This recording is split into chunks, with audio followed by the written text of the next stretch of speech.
For over 16 years, EJDConstruction.com has provided South Florida residents quality craftsmanship, accurate project management, and exceptional service. That's why EJDConstruction.com is an A-rated member of Angie's List and the Better Business Bureau. When you're looking for the right custom home builder for additions or home remodeling, please call my friend Eric at 305-433-4843. That's 305-433-4843 for EJDConstruction.com. This is the Big O Show. There's many ways to support our program, from subscribing and liking the show to visiting our terrific sponsors. Another way is using Cash App. If you would like to donate to the show and help us grow, download Cash App and search Cash Big O Show. That's Cash Big O Show. We appreciate your support as we continue to build the best sports show on the planet for South Florida sports fans. Support the Big O Show by using Cash App and donate to Cash Big O Show. Thank you for your incredibly loyal support. This is the Big O Show. There's no need to drive around South Florida wasting valuable time looking for a new or certified pre-owned Acura. Go to the #1 volume sales dealership in the Southeast United States. Craig Zinn's Acura of Pembroke Pines. Purchase with pace and space in a dealership tailored to your needs. From home buying to providing that personal touch. Contact the 2020 Satisfaction Award winner Craig Zinn's Acura of Pembroke Pines. 888-776-5123. That's 888-776-5123. Or visit them at 15601 Pines Boulevard in Pembroke Pines. This is the Big O Show. Sports fans love a place with great food, cold drinks, and TVs everywhere. That's why sports fans love Sports Grill and their 7 amazing locations. Check out the Bird Road location at 11481 Southwest 40th Street in the back corner of the West Bird Shopping Center. Sports Grill is also now offering some great employment opportunities. All kinds of positions are now available, from kitchen to hosting. Call for more information at 305-485-8845. From wraps to salads to amazingly delicious specialty dishes, Sports Grill is the home to the legendary special grilled wings. Since 1987, Sports Grill, good food, good drink, and good friends.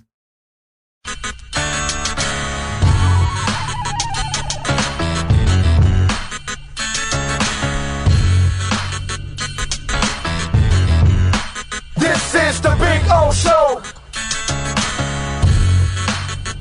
This is the Big O Show. This is the Big O Show.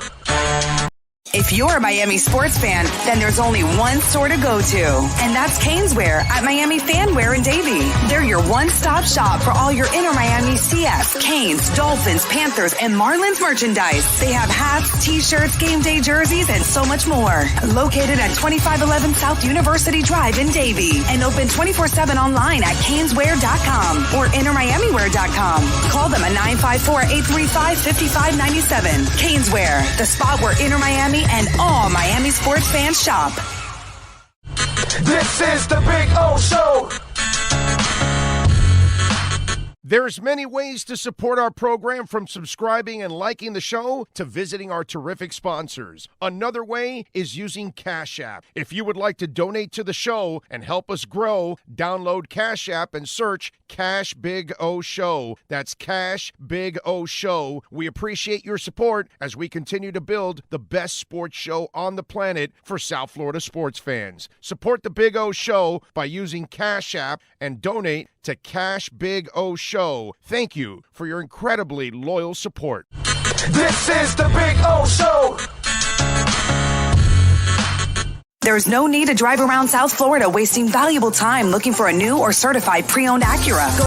There's no need to drive around South Florida wasting valuable time looking for a new or certified pre-owned Acura. Go to the #1 volume sales dealership in the Southeast United States. Craig Zinn's Acura of Pembroke Pines. Purchase with pace and space in a dealership tailored to your needs. From home buying to providing that personal touch. Contact the 2020 Satisfaction Award winner Craig Zinn's Acura of Pembroke Pines. 888-776-5123. That's 888-776-5123. Or visit them at 15601 Pines Boulevard in Pembroke Pines. The viewpoint statements or beliefs expressed on the following program by the host, guests, or callers are not necessarily the opinions of FantasyAccess.com, Media Group Inc. ownership, management, sponsors, or website. When it comes to South Florida sports teams, very few in the media have witnessed, lived, and covered it like the Big O.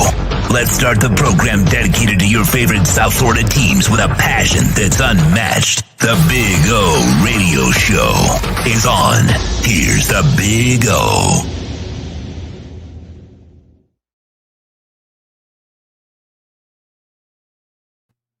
All righty, welcome aboard. Time to rock and roll. Yes, sir. It is a Friday. You made it, man. Got the weekend here. We got the Dolphins tomorrow. We got Inter Miami tomorrow. We got a little Marlins tonight. Got some preseason football. But the weekend is here, and it's one weekend closer to the NFL season and to the Miami Dolphin exciting 2021 season coming up, which I am just so, I'm telling you, this is one of the most exciting seasons as a Dolphin fan in a long, long time, because I actually feel like there's real substance actually developing. You have a real coach, you have a real front office. I believe you got a real quarterback when it's all said and done. I mean, I think they got a legitimate shot at the playoffs. I think they'll be a pretty damn good team by the end of the year, that they're going to be able to do and make some noise in the playoffs. I mean, it's just like building up, man. That's what it is for me. It's just building up. I'm excited. Obviously, the podcast is smoking. We're going to be at Sports Grill for the pre and post game shows all year long. Hopefully you guys will be out there with us. It's good, man. I'm feeling good. It's a Cardano Friday, baby. I mean, there's a lot of good things going on in the crypto market.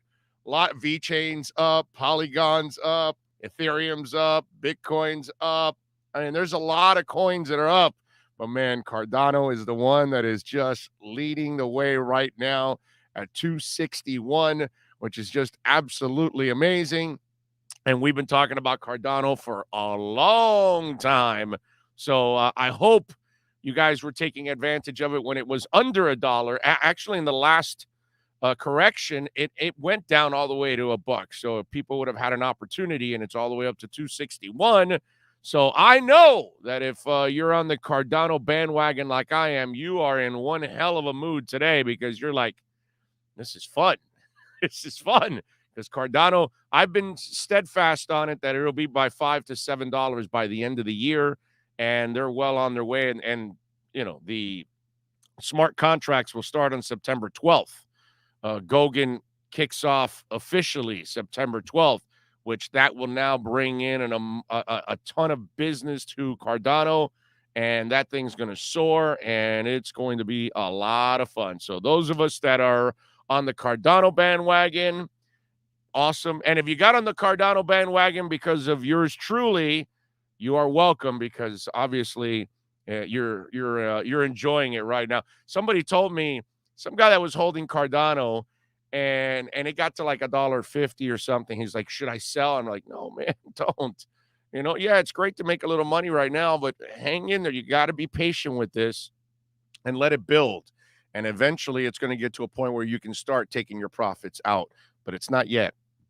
Not yet, folks. Don't do that. Unless you're, a day trader. If you're one of those kind of guys, you got a lot of money, or women out there, you got a ton of money, then I get it. You can play with it that way. That's fine. That's understand. But the rest of us that are working stiffs, we gotta slow walk it and let it build, so we can actually really take advantage of it when it's all said and done. So it's a Cardano Friday, baby. We are loaded today on the program. As always, it's a Friday, the best Friday on sports radio here in South Florida by miles. Omar Kelly will join us at 10:30 with our EJDconstruction.com Miami Dolphins report. And please make sure you call Eric and the great people at EJD Construction for whatever kind of remodeling you want to do in your house. I'm telling you, they are awesome. And support the people that support us. I mean, Eric is on the chat board every once in a while. He's just like us, man, a sports fan and a crypto fan too. You can also talk. You can talk Dolphins and Heat with him and all that good stuff and Canes, but you can also talk crypto with him too. So Eric's also a crypto guy. 11:30, Ira Winderman. I don't know if Ira plays the crypto market. I got to ask him if he's into crypto. You know what? Let's ask all three of our hosts today if they are invested in crypto. What is your guess? And the three guests that we have, Omar Kelly, we have Ira Winderman, we have Manny Navarro today, all three of our guests. Out of all three of the guests, do you think any of them invest in crypto? I'm going to say zero. I'm going to say none of them are invested in crypto at all. Okay, I'm going to go. I just don't think that any of the guys yet are in crypto because most of America isn't really into crypto, like 90-something%. That's why the few of us that are in it, and it's the early stages of this, we're going to take advantage of it in a big time way. Then when it becomes real mainstream, it'll be a little late then to really take advantage of it the way we have. So I'm going to say none of them, but let's see, maybe one of the three surprise me. Tomorrow, of course, we will have our Saturday show, and Alan Poupart will be joining us tomorrow for our Sports Grill Miami Dolphins Insider Report. By the way, I forgot to mention 12:30 today. It'll be Manny Navarro and the Canes Wear Miami Hurricanes Report. And, of course, at 11:30, Ira Winderman and the Acura Pembroke Pines Miami Heat and NBA Report. So it is a loaded Friday. Of course, we will take all your questions and your comments and all that good stuff like we do every single day here on the program. And remember, this Saturday show will go away once the football season starts. The Sundays will replace the Saturdays because we'll be doing, obviously, Alan will join us during game day and things like that. And hopefully I will have some big news for you guys on Tuesday when it's all said and done. We will hopefully add another element to our show that you guys will absolutely love. So there you go. Chase One says, which crypto should I buy now? LOL. Don't laugh. Actually, VeChain is still a pretty good bargain. It's up, but it's still at like 13 cents or something like that. It was at 25, man. It's going to go closer to $1 hopefully by the end of the year. No worse than 70 cents, I think. So I still think VeChain is a great bargain right now. Cardano, you never want to go in when something is parabolic. You don't want to buy on the rise. You want to buy when it's dipped. That's why I always tell you guys, a lot of people panicked when we had the correction in the market. They called it a crash, but it wasn't a crash. Those of us that actually really follow it, we looked at it as an opportunity. And that's what I tried to tell a lot of people. Some people got nervous, and I told you, buy the effing dip. Take advantage. And all of you that took advantage and bought Engine Coin when it was down, and Bitcoin was at 28,000, and VeChain was down to 5-6 cents. It's at 13 right now. I picked it up at 5-6 cents. I've already doubled that money. I'm on the brink of tripling the ones at 5 cents. You know what I mean? So that's where you got to take advantage. It was a correction. And so Cardano was down. I got Polygon at 68 cents. It's at $1.51 or 53 or something right now. I've already doubled what I got at 68 cents. You know what I mean? So these are the things that I have a friend that's invested in the crypto market, but he was so nervous that when it dropped, he didn't sell. He hung on, which was smart, but he didn't buy the dip. He had a chance to buy things even cheaper than what he did when he got into crypto. I bought some stuff that I had never bought as low as it got. Bitcoin, I never got Bitcoin at 28,000. And that thing's going to skyrocket now. It's going to shoot to 70, 80, 90,000 now. Watch. There's only 14%, I believe, or 11, I think it's 11 or 14% of Bitcoin available floating around. The rest is staked. The rest is hodled. It's long-time holders that aren't letting go, like people like me, that they're holding. And they're not like Cardano. It's over 70% of it is staked. That's why Cardano's shooting through the roof.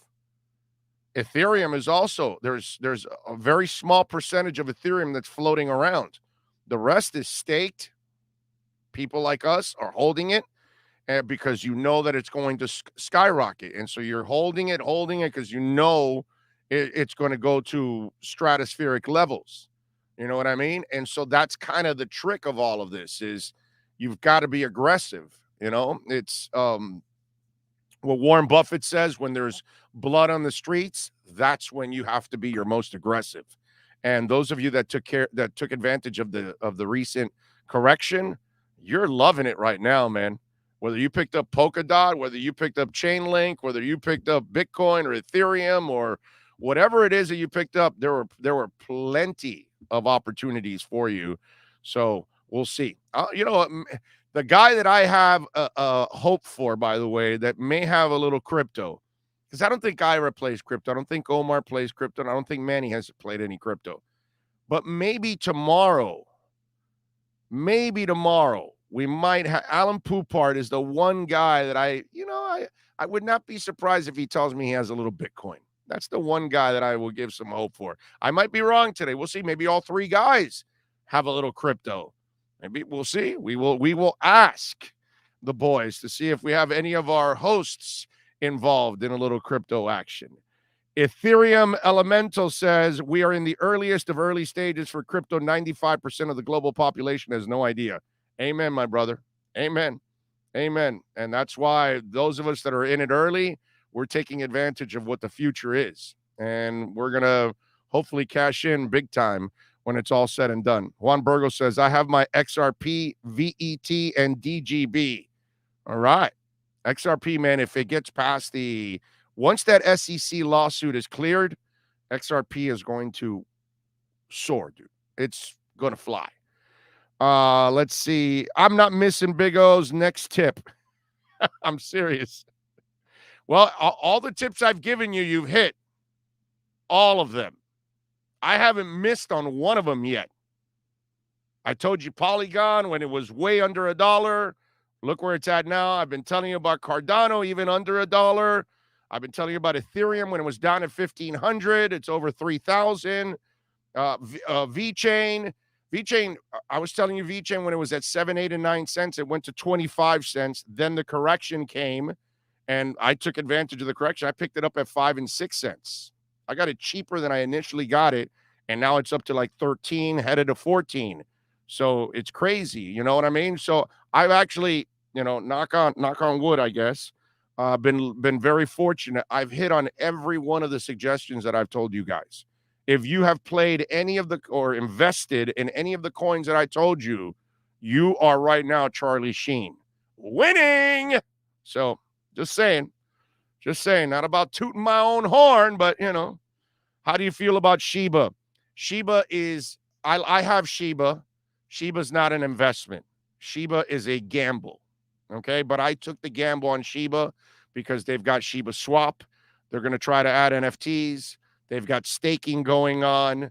Their holders are going up every single day.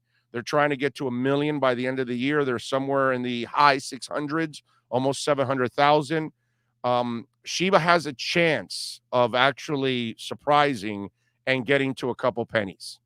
And so, yes, I've invested in Shiba. And Shiba right now is in the millionth of a penny or whatever. It's like 5 digits behind the decimal. So if it gets to a couple pennies, you're going to make some money. You know what I'm saying? So there's a slim chance, but I call Shiba a gamble. I don't tell anybody to invest in Shiba. If you put in Shiba, it's like playing the lottery. That's what it is. That's the way I look at it. I would never tell anybody, hey, invest your money in Shiba. I haven't told anybody that. I have it. I'll tell you. I won't lie. I have some just to take a chance. But the way I look at it is I put the money in and I'm basically throwing it away. That's the way I looked at my Shiba. It's like, okay, I don't even expect to get anything out of it if it happens. But that's why I've never used Shiba as an investment with any of you out there. I've never done that. I'll tell you, hey, I believe in VeChain. I believe in Crow. I believe in Ethereum. I believe in Bitcoin. I believe in Polygon. I'll tell you the ones that I really like a lot. And I'll tell you, hey, I've invested my money. This is the one I really believe in. But Shiba, I would not do that to anybody right now because that's, again, gamble. You want to put in $20, $50, $100, $300. Just make sure you're looking at it like you're flushing it down the toilet. As long as you look at it that way, then you're good with Shiba. Now, you may end up making thousands of dollars, but there's a good chance you're probably going to lose your money. So that's the way I look at it with Shiba. But it does have, put it this way, I feel better at hitting on Shiba than I do the Florida lottery. But not by much, but I do. Okay, so that's all you need to know right there. Not that's, but again, I mean, throwing away $20, $50 on something like that could turn out to pay off really well. What the hell? Thoughts on Dogecoin. I'm not a Dogecoin guy. It has no technology. It brings nothing to the table. Unlike Shiba has Shiba Swap. They already have staking. They have Bone, and they have like 3 other coins, Leash. There's more to them. They're trying to build a blockchain. They're trying to put NFTs. So, and their technology is much more advanced because it's on the Ethereum network than Dogecoin. Now, having said all that, somehow or another Dogecoin holds up, and it has zero technology, zero anything to it. It does nothing. Yet it's held up. It held up pretty well throughout this correction. It's gone back up again. And then now I hear that Vitalik from Ethereum has actually joined a consortium of people, including with Elon Musk, that are teaming up to try to help Dogecoin. So maybe there's something there. I don't know. I got Doge really, like I did with Shiba. I got it early, and then when it got to like 5 or 7 cents, I dumped it. Because I didn't know where it was going to go, and I didn't expect it to go where it went. But I'm not a Dogecoin guy. You know what I mean? Again, another gamble is what I would look at. And plus, it's too late to get into Doge now. I wouldn't get into Doge now. It's like don't get into Cardano now. Now it's gone parabolic to 2 something. You got to wait for some kind of a correction to try to get back in again. You know what I mean? That you never buy when something is on a parabolic move. It could start moving up a little and you can buy, but when it's parabolic, like Cardano's gone, it's not the smart moment to get in on Cardano. Now, even though I'm telling you, I think it'll be a $5 to $7. Now, if you want to take the chance, you can go ahead. I'm just telling you, you had a great opportunity, in the last couple months to get into Cardano and really just tear it up. Jay Gelfin says, good morning, Orlando. Driving down to Key West for a network meeting or networking weekend with South Florida professionals. Nice. Damn, Key West, you guys picked a smart place to go hang out and network, man, and have some fun. Enjoy a little sloppy joes. Have a few drinks on me, my brother, and be safe in your drive down there. Let's see, what else do we have here on the text line? Big O, how much playing time do you think the starters will get tomorrow? R-Rod, man, none of us really know. But I'm kind of getting the feeling that this might be the dress rehearsal.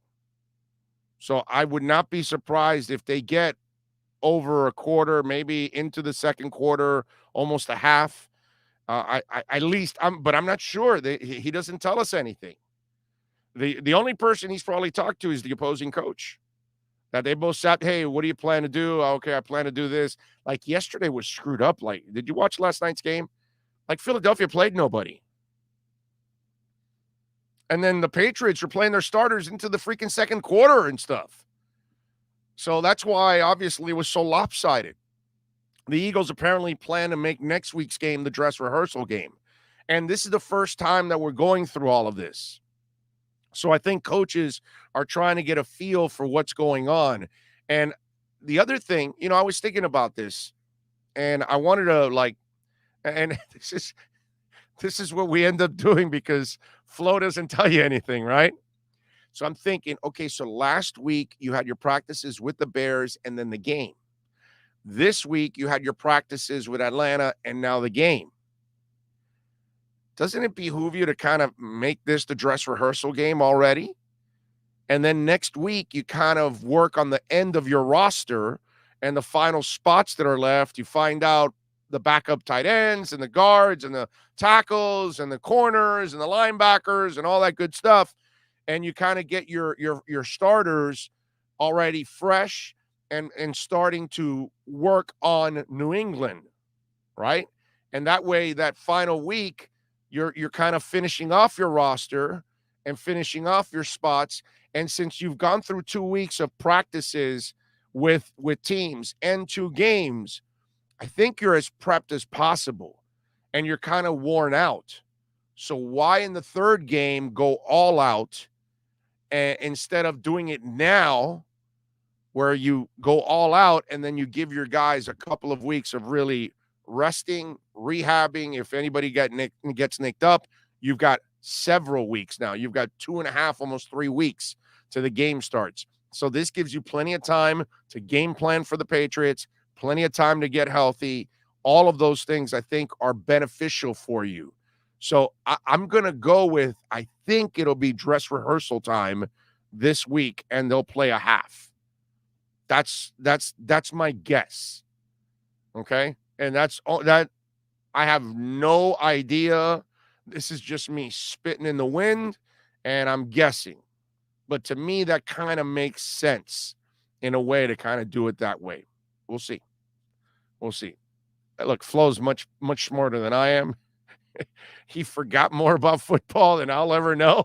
So if he feels like doing it next week, then he's going to have the method behind the madness. But that was my thinking yesterday when I actually went through it. I go, man, they probably should do it this week already and kind of get it out of the way, because you've already got a couple guys like yesterday. Lynn Bowden got nicked up. Nick Needham got nicked up.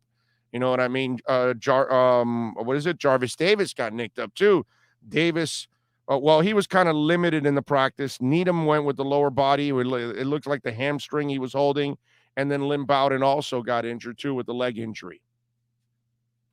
And you kind of feel bad for Lynn Bowden. We'll ask Omar how much that hurts his chances, because he was kind of quiet in training camp and then had a good game and now gets the injury. I know they like him, and he's a multiple player, can help you out in so many different ways. So maybe they're going to give him a little bit of a break when you talk about the back end of that receiving core. Dougie Fresh says, listening to you talk about crypto is like me getting a text from my niece, as I don't understand half of the words. Yeah, I know. That's Dougie, that's kind of what it is nowadays, because like the other gentleman that put in there, that 95% of the world has no idea about crypto, and that's the problem. And they kind of look at it, there's a lot of people that look at it like a joke. They think it's not real. They think it's a game.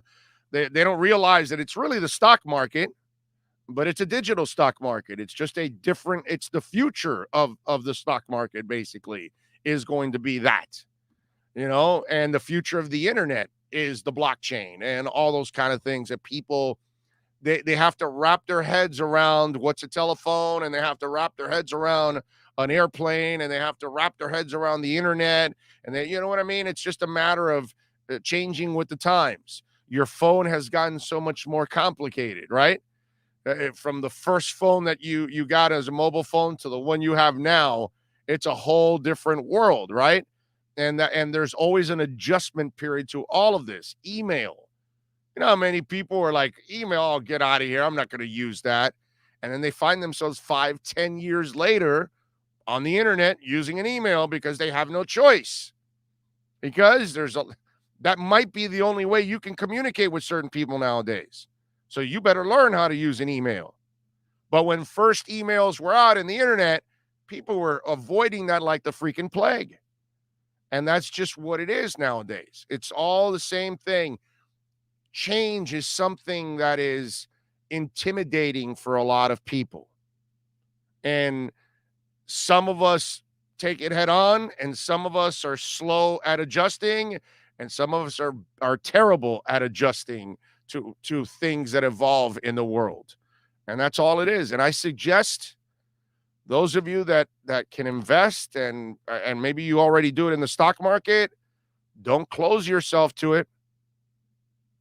Open your eyes, start to study it, go on the internet, start to read up on crypto, go to YouTube, whatever it is you want to do, magazines, try to really educate yourself on it, because that is the future. And right now, It's at stages where you can take advantage big time before it completely explodes and becomes mainstream.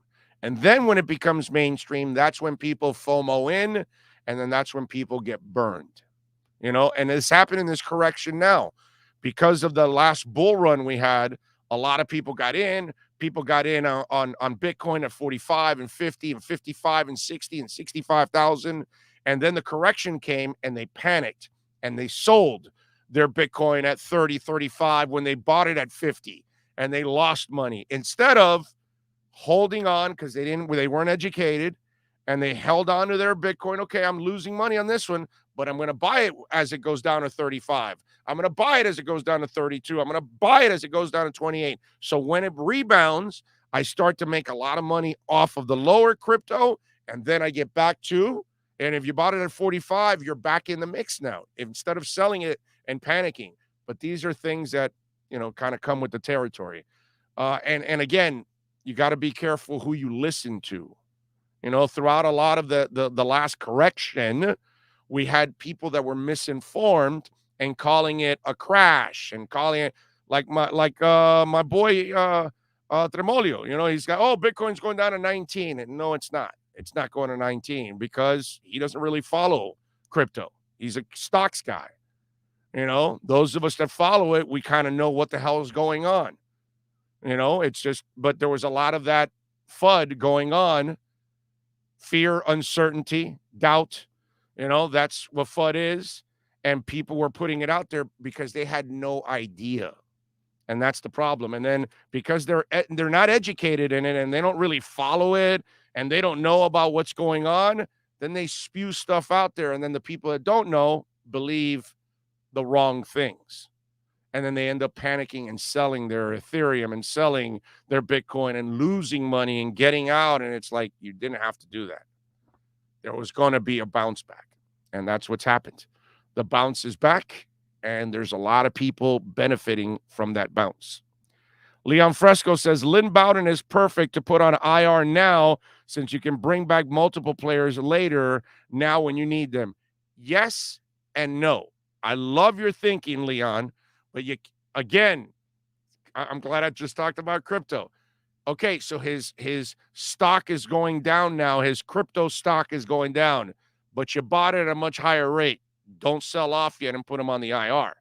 You got to wait to find out who else gets injured, because if his injury is not that serious and you can get him back in week 2 or 3, you might be better off hanging on to him because there might be another receiver that gets seriously injured. So you don't want to jump the gun yet and putting him on the IR. You want to hold off before you put him on the IR because you got to make sure who you have by the end of the preseason and you get down to 53. So I agree with you to a certain extent, but right now is not the moment to put him on the IR. Down the line in another week and a half or 2, when you have all the information, who's in and who's out, then you can decide, okay, we'll stash him. Because I think that's what you're saying. It's kind of, you have so many, stash him. Look, Preston Williams, I thought he was going to start the season on the PUP list with the Liz Frank injury, and the kid got activated yesterday, which is so fantastic. I hope he's 100%. And it was nice to know that Christian Wilkins wasn't the one that injured him, that he felt the pop when he scored the touchdown. And then after that, Wilkins jumped on him, but he was already injured at that point. So he was talking about it yesterday that he was kind of pissed that, the story was out there and it wasn't wrong. So I have a suggestion for Preston Williams. Just one little suggestion for Preston Williams. Full circle. He's a monster Dogecoin fan. He's constantly tweeting out about Dogecoin and how his love for Dogecoin and all that. Why didn't he just tweet out the story and just say, hey, man, I didn't get injured by him. Okay, it wasn't his fault.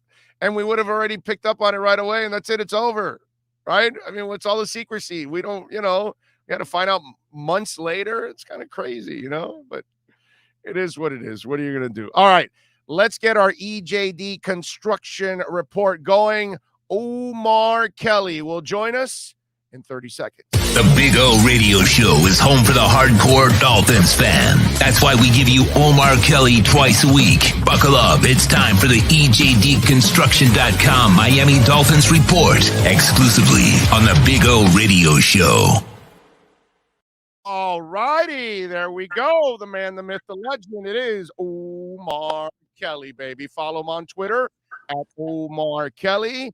Good morning, sir. How are you doing? Good morning. And I heard what you just said about Preston Williams and the Christian Wilkins theory that people had about Christian injuring Preston. We've said it and reported it. Nobody believes it. No, and I'm glad Preston at least did it, but he tweets out about Dogecoin every day practically. I don't even know what Dogecoin is. But so what 0-1, all right? We're already 0-1 because I was going to ask all three of our guests today if you're invested or on the crypto market because it's exploding. And I think I'm 0 for 3 today. I think none of you do it. Not you, not Manny, not Ira. I'm going out on a limb on that.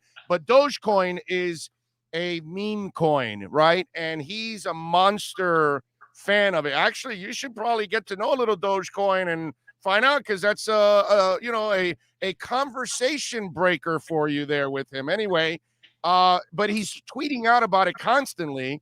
So why not just tweet out, "Hey folks, calm down. Wilkins didn't injure me," and that's it. We would have dropped it at that point. That's all I'm saying. I don't disagree with you. I don't think we'll drop it, even though he said it didn't happen. That's not.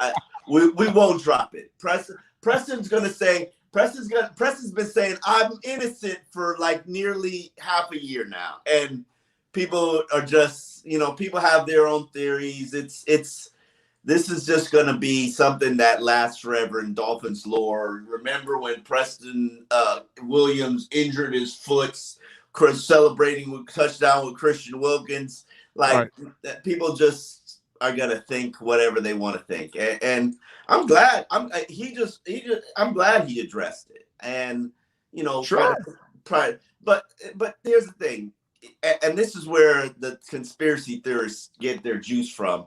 Even if it did happen, nobody would tell you that it happened. Right? Yeah. Not that I believe that it did happen, because I don't. Right.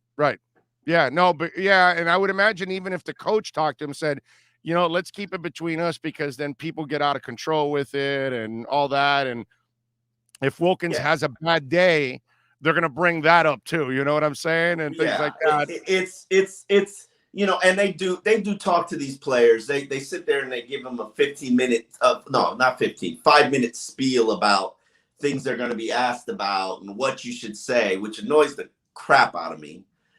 Because players generally feel like they can't be authentic in themselves, which is why I kind of hate not being in the locker room, because we can just have regular casual conversations and everything isn't on the record and everything isn't in front of a camera and you get to know guys. But yeah, they're on the Patriots program, which is Landon Roberts basically stands up in front of us for 5 minutes and says absolutely nothing. Right. And that's a victory. They won, They view that as a victory. Yeah, no, of course. I mean, it's kind of be the enigma, and then we have to then decipher the whole thing and try to figure everything out. And the funny thing is, since we're on this wavelength, I find Brian Flores' press conferences usually annoying, and not to say and understand. I've covered a lot of coaches, as you know. I've covered a lot of coaches. Mm-hmm. He's in the Cam Cameron territory of just meaningless, uninformative, deceit, lies, and that's the one thing I hate. And I understand he's lying about injuries. It is what it is. These are coaches. He thinks it's giving him some sort of advantage in the media. But yesterday, he was exactly who I hoped he would be on a daily basis, where insightful, storytelling, sharing a thought process, human, funny, make jokes. And he tries to make jokes from time to time. And what I hope that the new media director, is getting him to understand is, hey, it's not us you're sitting there talking to or us you're sitting there answering questions. view us as a conduit for your fan base. Yeah, that's not going to happen. No, it's not going to happen. It's not going to happen. You want utopia, and that's not. I don't want utopia. I just want, like, tell a story every once in a while. The story told about Matt Ryan.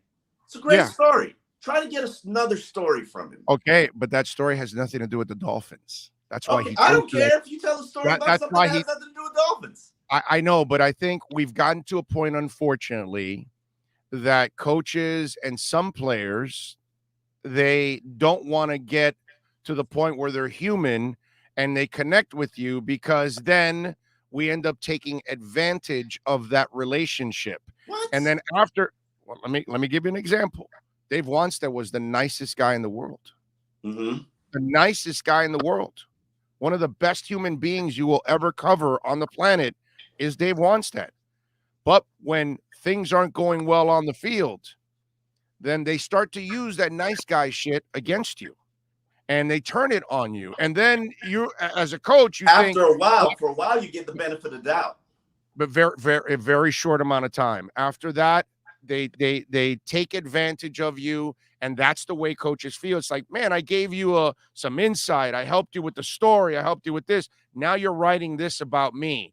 And so they feel, I'm just telling you because I've been on both sides. I've watched it. Look at Bruce Arians. Look at Mike Tomlin. Look at Andy Reid. They don't conduct themselves in that nature, and they have success. Yeah, well, no, but Andy Reid still had the label of choker up until he got the Super Bowl. And as nice as he was, as great as he was developing teams, they kicked his ass out of Philadelphia, bro. After how many years? Successful coach they've ever had. And he wasn't out of work. I remember when he was fired by the Eagles. I didn't care who the Dolphins coach was. I didn't care what the record was. I wrote, hire Andy Reid now. Yeah. And there's a line of people waiting for him. Yeah, dude, Marty Schottenheimer got fired for winning 13 games one year, and he got fired. Sometimes you run the course with a team. It's just, I just think that they have a problem selling themselves out because they're afraid of getting burned because they've watched others get burned. I'm just telling you where the paranoia comes from. That's all. I'm not asking him to sell himself out. This week, he clarified and explained the play caller situation, why Charlie Fry is the communication guy in the headset to Tua. And by the way, who nailed it? Who nailed it? Who nailed it? Who nailed it? What?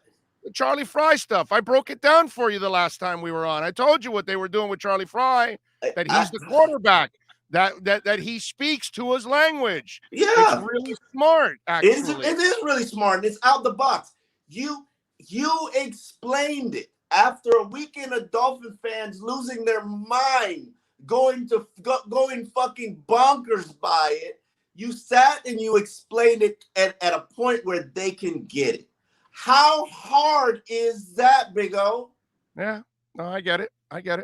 Like, literally, everything doesn't have to be a fucking state secret. Everything doesn't have to be like, just explain things so that your fan base can understand it. Yeah, but they're already ripping it without even knowing it. Go, oh, you got two offensive coordinators. What the hell is that? I mean, first of all, let's give it a chance. Maybe it works. You know what I mean? You I don't have a problem with it. Yeah. But I think they already saw that people are writing and like, what the hell are they doing with the? And so maybe because you explained it poorly. Yeah. Maybe because you didn't explain your thought process properly. Maybe because you didn't explain the values that Gotsey brings and the values that Sudsville brings. You ever try? And the value that Charlie Fry brings. And you ever try? Did you try? And that's part of the problem. He sits here, and I have a great deal of respect for him. I like the fact that he's an out the box guy. And he does it at time. When he promoted Lem, and I asked him, why Lem for the unit that you have the absolute most problem with, he gave a very thorough explanation and an example and a story. That's all I'm asking. I know. Like, You would not have enjoyed covering Shula. Oh. That was my first couple of years were his last couple of years, and I witnessed him. Like, wow, I didn't ask a question for a couple of months. Really? You yeah, witnessed him get in people's ass? Yeah, because I wanted to watch. I was a rookie, and But that's how he operated. He got in your ass. Oh my God, did he get in your ass? If you didn't ask Shula the right way, he lit your ass up, bro. I don't mind that. I saw it firsthand. It's like I wanted to learn how to approach this man. You know what I'm saying? Like, at first, when I started in this business, the first month I didn't ask questions anywhere. I was just in the scrum recording just to get a feel for what the hell, how to do this job. As all young guys should. Young, right? Yeah, exactly.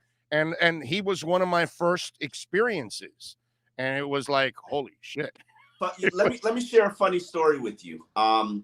One of my first early jobs after I'd done some internships at Palm Beach and Sun, I went back to Tallahassee, and I covered Florida State football for 3 years or 2 years or something like that as a correspondent for 2 papers. And I was there when I wasn't doing school. I was doing the beat work. And that meant going to practice and watching practice. And at the end of practice, talking to Bobby Bowden and reporting up what Bobby Bowden's telling you about, the team on a daily basis. And I was so intimidated by those media members who did that as a real job and felt threatened by me and didn't talk to me, didn't respect me, that I wouldn't ask a question in front of them. I would wait until they were finished, and then I'd ask my question last to Bobby after they've gone to go do their interviews and things of that nature. Bobby Bowden saw that, and he saw how they treated me.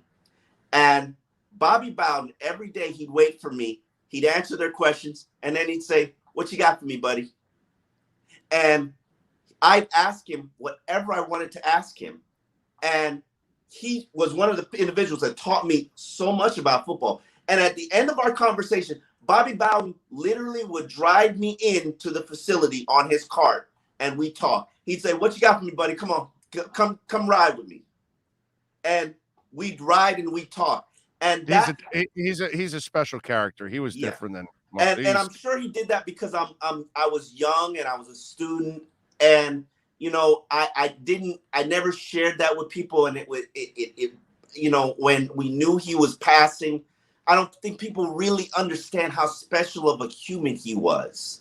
Not just a coach, but Bobby cared about, he is forever the standard for me for a head coach, because Bobby cared about his players. They were his sons. Yeah, he's a different guy. When he took you out your mother's house, he was not your daddy. Yeah, and he cared about you and treated you like he was your daddy. Whether you're the first string, the third string. My roommate in college was a walk-on the team, and Bobby cared about him. Bobby, when he got himself in trouble on selling a stolen cell phone, Bobby didn't immediately kick him off the team, because being a walk-on was important to him. You understand what I'm saying? And Bobby felt like, this is a learning lesson for you, and I'm going to penalize you. I'm going to punish you, but I'm not going to throw you away. And there was so many life lessons that man instilled in people. He will forever be the standard for me. Oh, yeah. No, there's no doubt. But again, everybody's different, and most people aren't like Bobby. More people are like Flores that don't give you really any information. And I think he's a great human, by the way. I do think Flores is a great. Yeah, of course. I think you can tell. Listen, one thing I respect about Flores, and people don't give him enough credit. Name me and tell me what head coaches have the same fitness level as their players. There might be 2, Grable and Brian Flores. We're out there for position coaches press conferences, and it's 2:00 in the middle of the hot ass day in South Florida. Who's out there running around the field doing his exercises? flow. It's Brian Flores doing his sprints, the same sprints that he would ask the players to do. And he's gained 1 pound since his playing weight, since he was a player at Boston College. Like, you know how hard that is to do, Big O? You and I both know yes. I'm yes. struggling. I know. I got 15 pounds of dad weight. I'm struggling to shed. Like, and I wish I could be as inspired as Brian. Brian Flores is my inspiration. I got 100 since college. I got 99 I got 99 problems more than Brian Flores. Hey, that's what's going on. You've lost it, so you know how to do it. Like three times, yeah. I got to do it again too now. It's just crazy. I've done that. I've lost 70, 80, and 55. Yeah, I've done it 3 times. I just need to lose 15, and it's just the motivation is just. I'm so tired from the baby. It's like there's no motivation. Huh? There is no motivation. I'm just trying to sleep, man. Sleep is my motivation. Like, go work out when you're on 4 hours of sleep. Like, Yeah. I just think that in today's world, I think a lot of people are more like Brian. They're trying to not give you anything that they can. But at the same time, I find him to be actually sometimes a guy that does connect with you guys. He does joke around a little bit with you guys. He tries to joke sometimes. Yeah, dude. I mean, he just did it to Barry. Prying. That was actually really good. Yeah. That was actually funny. He could have did it better. He could have been like, prying, Barry, not you. You don't pry. Like, he's not Seinfeld, bro. He's not a professional comedian. Okay? Oh no, he's funny. His funny is passive aggressive. He's passive aggressive, which everybody has their thing. I'm sorry. You weren't gonna get one joke out of Shula. Okay, not one. What about Nick? Not one. You're not. I mean, it's almost impossible to get Nick off color, dude. It was. I mean, from when he was here. I don't know. Maybe it happened once. Maybe. I mean, he was Mr. I heard he tell stories though. Yes, he could tell stories. Yes. But normally in the regular game-like press conferences, he doesn't do that. It has to be during the week in practice, Doldrum Thursday or something, and then maybe you can get something out of him. Yeah. But it's hard, bro. It's hard. He doesn't leave a lot of meat on the bone. Like Riley's the smartest one I've ever dealt with, because Riley won't give you anything that you're kind of looking for, but he'll give you what he wants to give you. But then he gives you something else you didn't expect, and you walk out of there going, "Oh, okay, all right, I got something," Yeah. And he kind of understood the game. You know what I mean? Remember, Riley was on our side. He was a broadcaster, so he kind of understood media too. He's also a psychology major. So yeah. And Riley is playing chess all the freaking time, and we're playing checkers. That's you, and not that he cares, because he doesn't care. Use us, send a message. Yeah. Use us, but Jimmy would do that too. Jimmy didn't want to give you anything. Absolutely, but Jimmy would then give you something. You know what I mean? I was there as an intern with Jimmy, and I saw how Jimmy worked things. He's like, all right, guys, go on up in there and see the Oklahoma drill. Take a look. Right. He's used the media to inspire his players. Yes. Yeah, definitely. Jimmy was one of those that was a hard ass, but he was fun to cover in a way, because he did give you something constantly. And plus, I will always cherish Jimmy for this as a reporter. He allowed us on the field and access of the whole field. We could go watch any drill right up close I was watching the inside drill 5 feet away, right there on the sidelines, watching that collision. I remember I was an intern then. Everything, and it was great as a reporter because you were able to cover all of that. Oh, my God. Yeah, man, I think it's just one of those things. Now, let's get to a little football. Lynn Bowden Jr. was quiet in training camp, had a good game, now got injured. Hamstring. And that's kind of, he wasn't getting cut. He wasn't getting cut. So is this a guy that is headed for the PUP list eventually? You can't put him on the PUP list once the training camp starts. Here's the thing about the new NFL rules. Or the IR, whatever, not Yes. PUP. IR. Here's the thing about the new NFL rules. Because of COVID, you can go on the IR and everybody can come off IR. And all you need to do is be down 3 weeks. So I could put you on IR at week 1, because what they have to do with Lynn Bowden is they'd have to keep them on their initial 53. And there are a number of guys that they're probably going to do this to. Keep him on the initial 53. The next day, when they claim 3 players, make him one of the 3 that they put on IR. Right. And he can come back at any point after 3 games. Right. But Lynn Bowden was good. While he had a disappointing camp, he had a decent game. And also, part of the reason why he has had a disappointing camp is the plays that he is good at, the stuff that is designed for him, which is also designed for Waddle, they don't use in practice.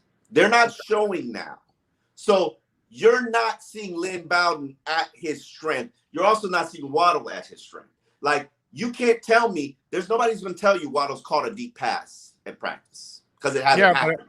But I saw his strength when he juked the shit out of that DB. That was beautiful, bro. He faked that dude out in a phone booth. Yes, because he was standing like literally in front of him and he couldn't touch him. Yes, that was massive. And Lynn Bowden is the same way in terms of not the speed, but you cannot tackle it. You could be standing right in front of him. You cannot tackle him. And he's the only player on the roster. I don't know about Waddle. He's the only player on the roster that has that skill set. And you can't throw that away, even though I think he is struggling with the playbook. And he's struggling to process it and play up to the speed that he has the potential to. But you don't throw that player away. There are a lot of players you throw away. You don't throw that one away. Okay, but just to kind of piggyback off of what you just said, if they're not running the stuff that he normally is good at, then maybe he's struggling because he's running the stuff that he normally isn't going to run. You got to learn it, though. Okay, no, but I'm just saying, if that's not what they're going to feature him in. You got to learn it. Isaiah Ford knows how to run everything. He doesn't run it well, but he knows how to run everything. He knows the play. He knew the playbook better than the offensive coordinator that they fired. Yeah, but, at this point, we have to look at Isaiah Ford like a seasoned veteran. Yeah. Seriously. I mean, he is a seasoned veteran. I believe this is his 4th season.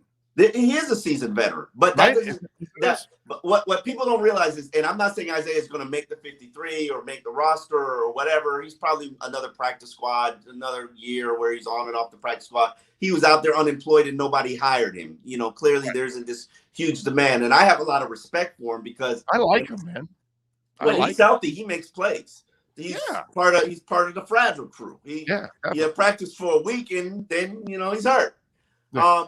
But their whole unit is like that. So like, what do you say? Like, it's like 13 receivers who are fragile. Like, Dolphins are probably just going to say, let's stick 5 of them on the IR. It's 12. All right. Matt Collins doesn't get injured. No, Matt Collins is first. And I said that to Hyde. I had to correct his columns. Matt Collins' first 2 years with the Eagles, he was injury prone. Yeah, no, but not here. He hasn't been. Not here, but he got waived because he was injured, fragile. Okay, but he got waived because he was Will Fuller of Philadelphia. It's like that. What's that show that they got on that island that everybody's problems were solved? And what was the name of that show? I forgot. Lost. No, it was called Lost. Okay. And they all, like, one guy was like in a wheelchair and he started walking around and all that. It's like, this island solves all my problems. So I don't have cancer, that kind of stuff. So he's on Lost Dolphin Island and he's no longer getting injured anymore. See, there you go. What's happened is he's trying to extend his NFL career, which once you get that reputation, you gotta, and Mac is a hustler. Mac's on the 53. I like him. He's grown on me, man. Mac's a tough son of a bitch. That's what comes through. People don't realize that. You know who also is doing well? Adam Shaheen. He's the number 2 tight end right now. He makes plays every day. And people are like, oh, he's a non-vaxxer. He's gonna be waived. He's gonna be cut. I'm like, no. Dude is to his favorite target. Like, no. There's no way you cut him. No, it's impossible. But I'm just talking about the perception. That's another good move by Greer. That was. I'm just talking about the fan base's perception of what reality is when they don't watch practice and they got all the answers. And Adam Shaheen has been balling for like 2 weeks, balling. I think he's ahead of Durham Smythe right now. Oh, for sure. That's not even close. But Smythe you have to keep because he's the best two-way tight end. Yeah, you have, absolutely. So you have no choice. Short yardage and stuff like that. You're going to end up using Smythe over. And to Smythe's credit, he has improved as a receiver. So I will give him a lot of love in that area because they talked about that last year, and the kid showed you something throughout last year, and then now obviously, but it's a deep tight end group. Yeah, I mean they put up some really good stats last year. It's a deep tight end group. They're 5. Yep. They're 5. You got 5 there. You got 6 receivers. You got 4 running backs, if not 5, because Patrick Laird. I don't know how Patrick Laird is playing pretty well lately too. I don't know how you leave him off. Right. So not to say that they got a deep team, but there are going to be some tough cuts, and the way the talent is on this roster, you got to claim some guys. You got to claim some offensive linemen. I'm sorry, they're going to be 32 centers cut out there. You need one of them. You need one. Yeah. So you're cutting Skura? Probably. Okay. All right. I mean, probably, and then I'll bring. They're going to keep. Are they going to really keep 3 centers? I doubt it. Right? No, they're not going to keep 3 centers. No. Right. I mean, but you go get a center that can play guard. Right. Your offensive line is probably 7 deep. You need 9. You don't have 9 on this roster. You got to go claim 2 guys. You got to do something because this shit ain't gonna fly. It's just not. I was telling this story earlier in the week, and I wanted to kind of bring it full circle to what's going on with the Dolphins now. And you and I were standing next to each other, and Chad Pennington lines up for his first pass as a Miami Dolphin. Were you there that practice? You don't remember that? I remember that practice down the sideline. Maybe you remember this now after I tell you. I remember every single thing about that practice. I just didn't know you were there. The first pass was to Ted Ginn, and he hits him on the head. I turned to you, and I said, they got their quarterback. They'll be fine. They're going to the playoffs. I don't know if you remember that, but I was standing next to you in the bubble, and Pennington's first pass. I don't remember that conversation, but I was like, that practice was ridiculous. Right. And so I told you they were fine. And one of the things that I was talking about earlier in the week is that because we have these arm queens, right? Mm-hmm. And size queens. Yeah. Mm-hmm. That, you got to be as tall as Justin Herbert and Peyton Manning. Mm-hmm. You got to have the arm of Jeff George and Marcus Russell. Jay Cutler. Don't throw Jay Cutler out there. Do not throw Jay Cutler out there. Right, a Jay Cutler. If you don't have that kind of a gun, you're not going to succeed in this league, all that crap. And I said, listen, when you look at this team, the last time they made the playoffs, they actually had a quarterback that was actually accurate and can place the ball and anticipation. Yeah. And that's who he reminds me of. That's who Tua is. Right. And my point is, whether you're Montana, whether you're Greasy, whether you're Drew Brees, whether you're Pennington, this league is littered with those kind of guys over the years that have had tons of success in this league. All right. The guys I mentioned there are going to the Hall of Fame. Except for Pennington, but most of those guys. Pennington was ended his career as the most accurate quarterback in NFL history. I know. He's like number 2 now because I believe Kurt Warner passed him. But I'll take that. I'll take accuracy and ball placement over any other feature any quarterback. Me too. And Tua's got it. This is part of the reason I advocated for them to draft Tua.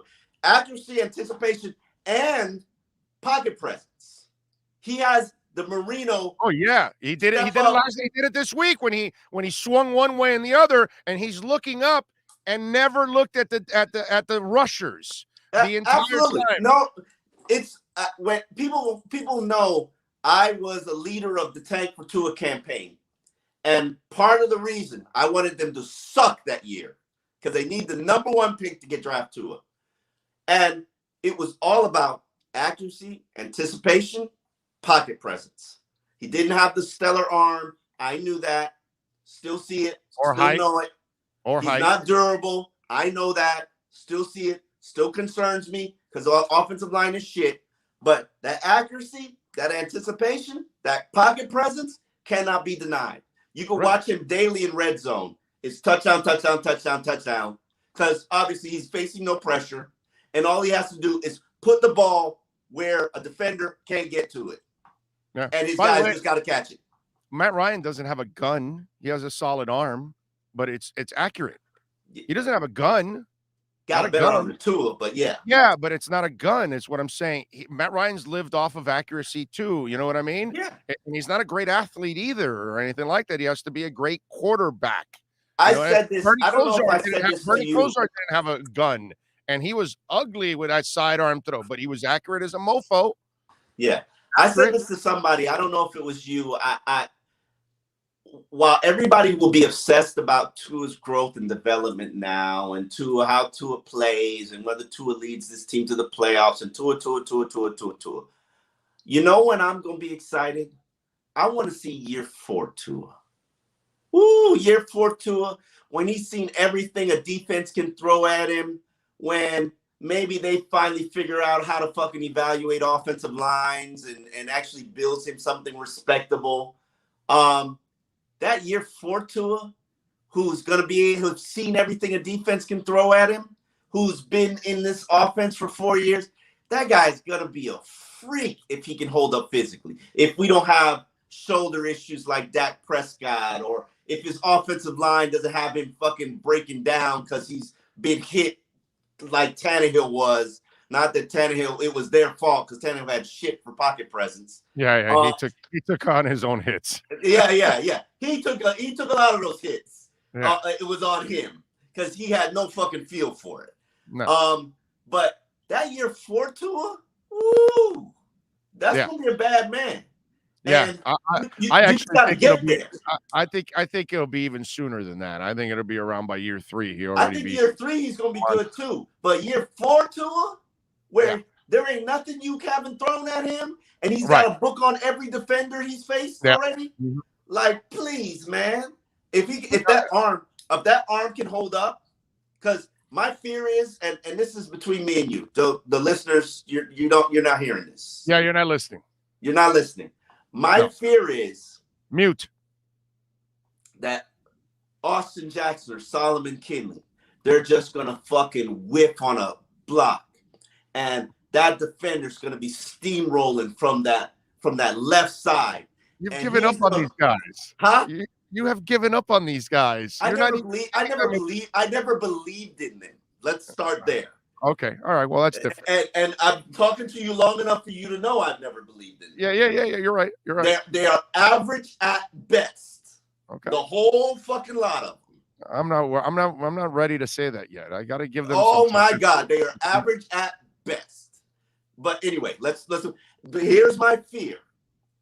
Somebody's going to be steamrolling at Tua. He's not going to feel it because it's going to come so quick, and they're going to sideswipe him. And he's gonna land on his shoulder, and then we're out for 6 weeks, and then we got to have labrum surgery, and then we're at Pennington arm level. That's. Why can't he turn into Drew Brees after that? No, he's supposed to be Drew Brees. He's supposed to be Drew Brees now. He's supposed to be. But Drew Brees had a shoulder injury. Why can't we get the Drew Brees after the shoulder injury? Why do you got to do this to me? That's my fear. That's my worst case scenario. That is the doomsday scenario for Tua. In my opinion, that's the only thing that can ruin him and prevent him from being the quarterback that he is destined to be. And that's why people don't understand why I've been on their ass about fixing this shitty ass line. Because you are going to get the quarterback hurt. What? They're trying to fix it, dude. But it's not like it's a lack of trying. Do more. They spent 400 picks on it. Do more. I don't know how much. Fuck all that shit. Listen, fuck all that shit. You did. I'm mad because you know what? You fucking traded Eric Flowers for a swap of 7th round picks. Not that he was fucking good, because he wasn't. So then, aren't But you he's off better trying to than develop? all of the rest of them. No, but maybe these guys will be better as they get playing time, bro. Okay, I sure. mean, they All haven't right. seen everything. Keep selling the hope. Yeah, Robert Hunt will be better. I'm not ready to give up on somebody I that didn't is. say you got to give up on them. I didn't say you got to give up on them. Most What of these I'm guys saying is- came in a pandemic year.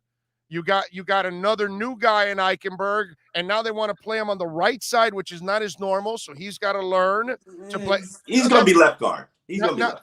Okay, but what I'm saying is the challenge of him playing on the right side is something he has to adjust to. So he's going to be left guard. Trust me, he's going to be left guard. You can't have Solomon Kinley. Solomon is good when it comes to pass protection. He's a liability when it comes to run game. So like right now, they subbed Solomon in for this practice because they were getting their ass handed to them by Grady Jarrett. And okay, you patched the leak. But now, are you doing anything in the run game? Obviously, you're not practicing running. So I don't have the answers to you. What I'm telling you is you have 3 viable starters on your offensive line. You need 5, and you need 7 to make it through the season. You have 5 quality offensive linemen, 3 starters. Do more. Fix it.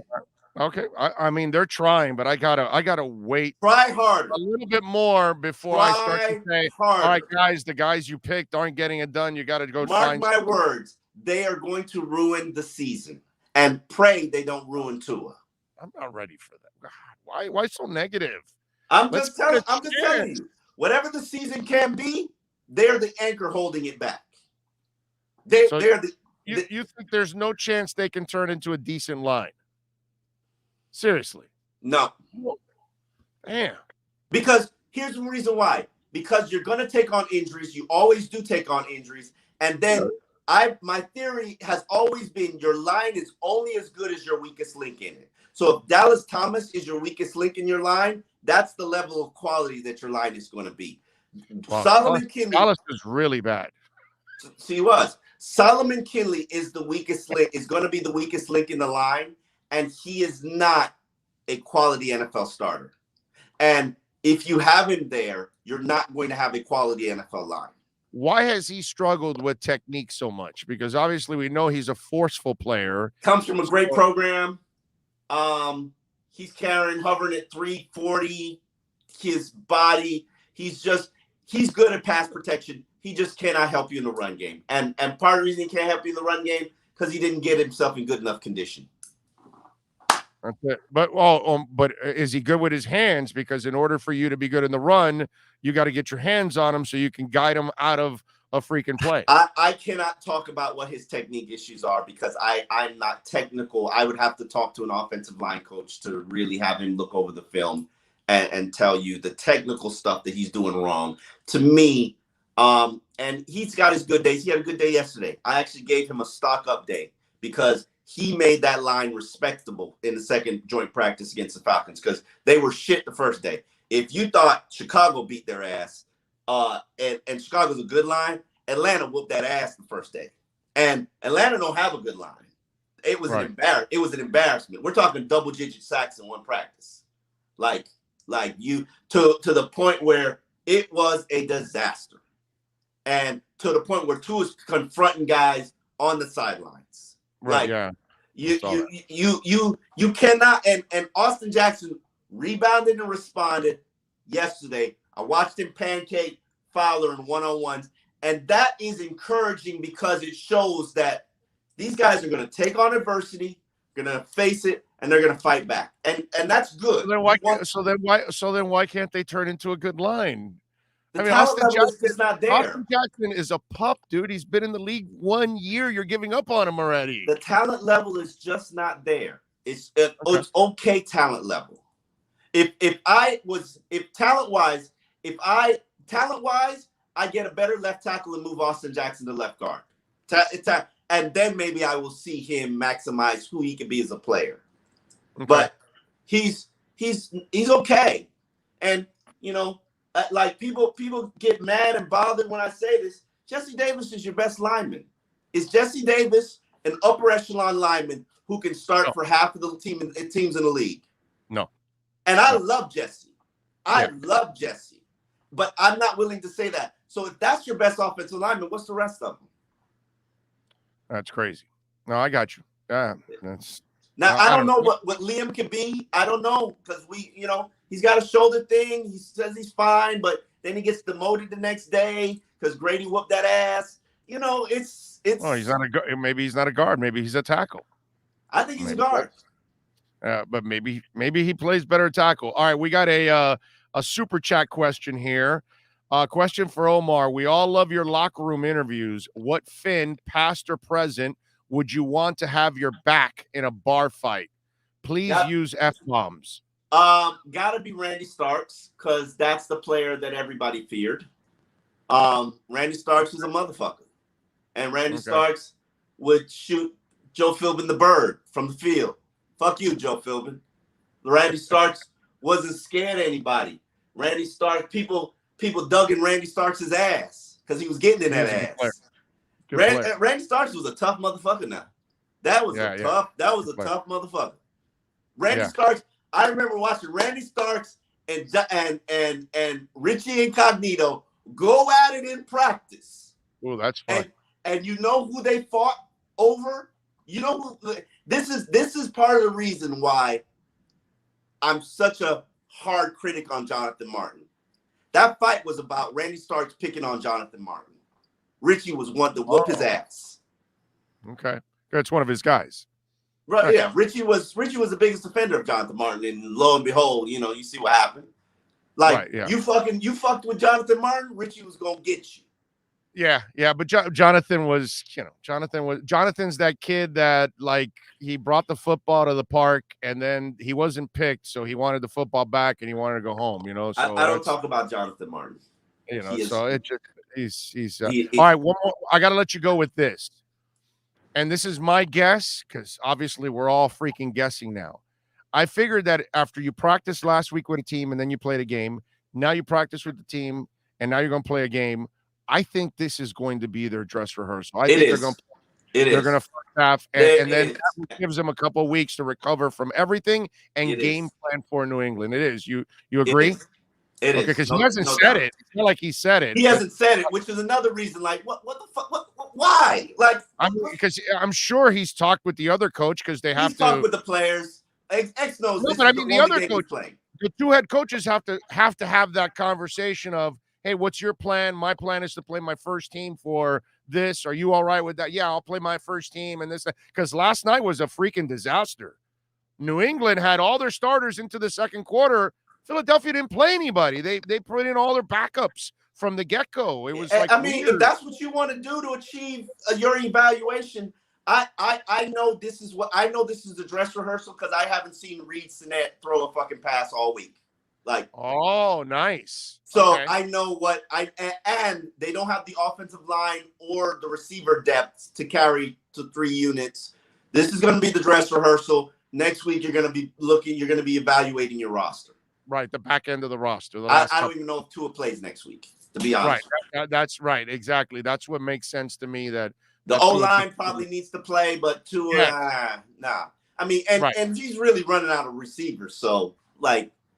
What do you need to play him for? So you're gonna see a lot of tight end packages this week, and because he's got tight ends, he doesn't have receivers. Right. What Mac Hollins, Jakeem Grant, and Lynn Bowden Jr., who probably shouldn't even be practicing. Right. Okay. All right. Excellent stuff as always. Follow him on Twitter at Omar Kelly. Catch his work there at the South Florida Sun Sentinel. And catch him twice a week here exclusively on the Big O Radio Show. Omar, as always, have a fantastic weekend, my friend. Thank you for the great conversation. All right, guys. All right, Big O. You've been listening to the EJDconstruction.com Miami Dolphins Report with Omar Kelly. For additions, home remodeling, or custom work, call Eric at 305-433-4843. EJDconstruction.com is the custom home builder and general contractor you can trust. 305-433-4843. All right, it's a beautiful thing. We are back. We thank Omar Kelly for joining us as always. Appreciate it. And remember to smash the hell out of that like button. Smash that like button. Let's break records. Got a ton of people right now on the chat. Appreciate it. I'm not with Omar on this. There's no way I'm giving up on this offensive line. They're way too young. They've got talent, obviously. And listen, I think overall this front office has chosen a lot of talented players in other positions. This is the hardest position to put together. And, there's the other thing that I wanted to talk to Omar about, and I didn't bring it up. I forgot to bring it up to him because I brought it up earlier in the week here. You're putting together 4 to 5 new guys on the offensive line. That becomes so much harder of a task than when you have maybe 3 veterans or 4 veterans on the line and you're adding 1 or 2 new guys. You can kind of bring those guys along, hide them a little bit, those kind of things, right? But you look at it now, it's young guy after young guy after young guy after young guy, and then journeyman in Jesse Davis. That makes it so much harder because they don't have a lot of guys to lean on. They don't have an all-pro sitting next to them going, all right, man, can you tell me how to make sure I do this right? What am I looking for? All those kind of, it's not there. They don't have that kind of guidance. So that's an issue, I think, for this offensive line.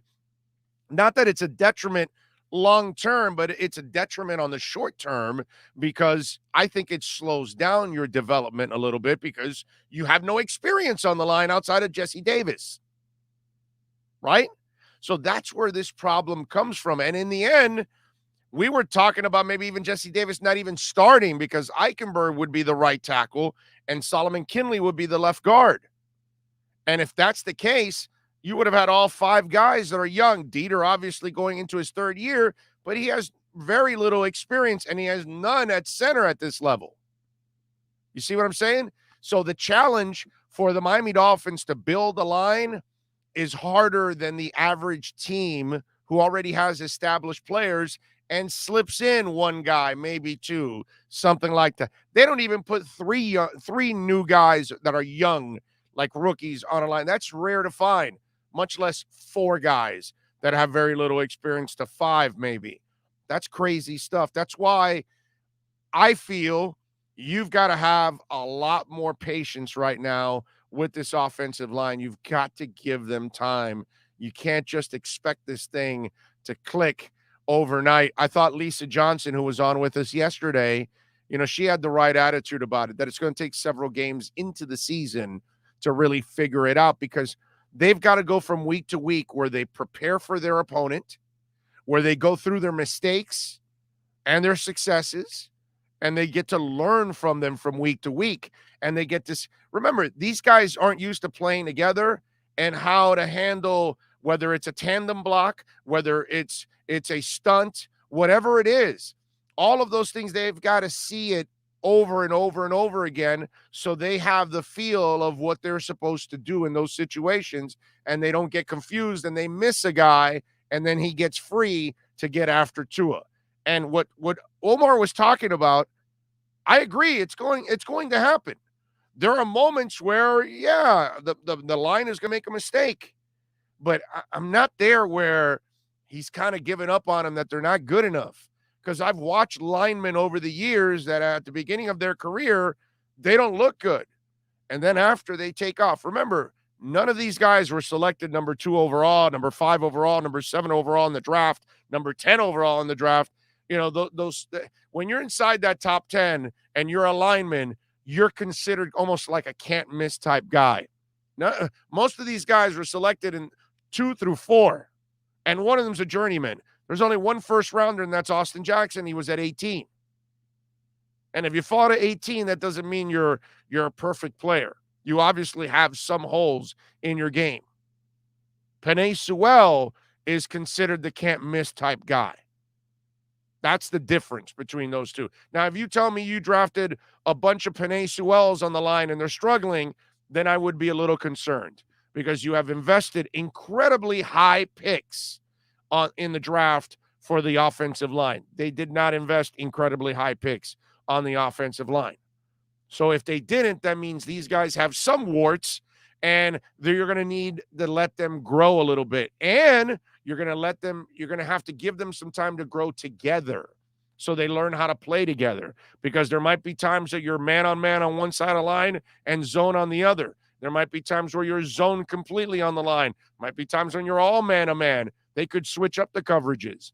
And then obviously the defenses switch up how they attack you. And because there's so many looks, so many different fronts, you don't know what's going to happen if the defensive end in front of you is going to drop back and then the linebacker is going to try to sneak in and you've got to pick up that linebacker. Or maybe you're in charge of the guard and the guard that's next to you is in charge of that linebacker and you've got to make that switch. All of those kind of things. The center's got to know exactly which tandem block he's going to help after he snaps the ball. There's a lot of things to all of this. Leverage. These guys have to also get to the point where they're strong enough, and a lot of offensive linemen coming out of college, their bodies aren't developed to the point that they're up to the level of these grown-ass men. So positioning, strength, footwork, leverage, all of this stuff has to be perfected at this level. You will not do it in a couple of weeks of training camp. I'm sorry, folks. I hate to break it to you. I hate to disappoint you, but that's just not going to happen. It's going to happen if it happens, let me just say, if it happens, it's going to happen throughout the season.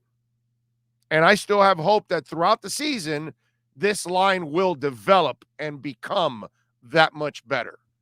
And then help two out and help the running game out. But I'm not ready to give up on them yet. I just can't do that, man. It's not fair. It really isn't. Folks, don't forget, smash the hell out of that like button. There are many ways to promote the show.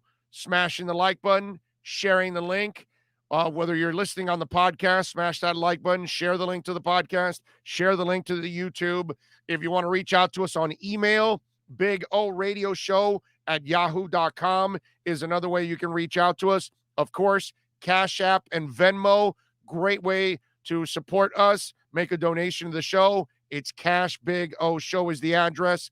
Cash Big O Show on Cash App or Venmo. We always appreciate it. Let me see what questions we got here on the chat board. Van Noy going to be at Tua's neck? Nah.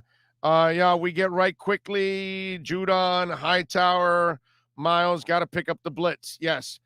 Listen, I saw somebody say that while I was doing the interview with Omar that the Patriots are going to be a problem again. No, I don't believe that. Yesterday, the Eagles didn't play anybody. I don't know what the hell happened in that game. That game was weird, man. After the Jalen Hurts thing, it like threw them completely off. I'm telling you, that was weird, man. They benched most of their guys. So I'm not worried that much about New England, to be honest with you. And having said all that, the kid, what's it called? Mac Jones, 13 of 19, 146 yards, but no scores against backups. No scores. Come on, man. 2 weeks in a row, no scores. I think the O-line will be fine. They are just young. That's what Tino says. James Steele says we actually only have one thing to worry about. Will the O-line gel? I mean, there's a lot of things to worry about, but that's number one. John Dent says, Omar is an expert on O-line play, but when Big O asked about what Kinley's technique issues were, he deferred to an O-line coach. So he doesn't know what he's doing wrong. He just knows he sucks. Has Manny Navarro spoke today about Canes football? 12:30, sir. 11:30, Ira Winderman. 12:30, Manny Navarro. Best lineup on Fridays here on the Big O Radio Show, baby. Omar's great, always entertaining listening to him. Yes, he is. We love Omar.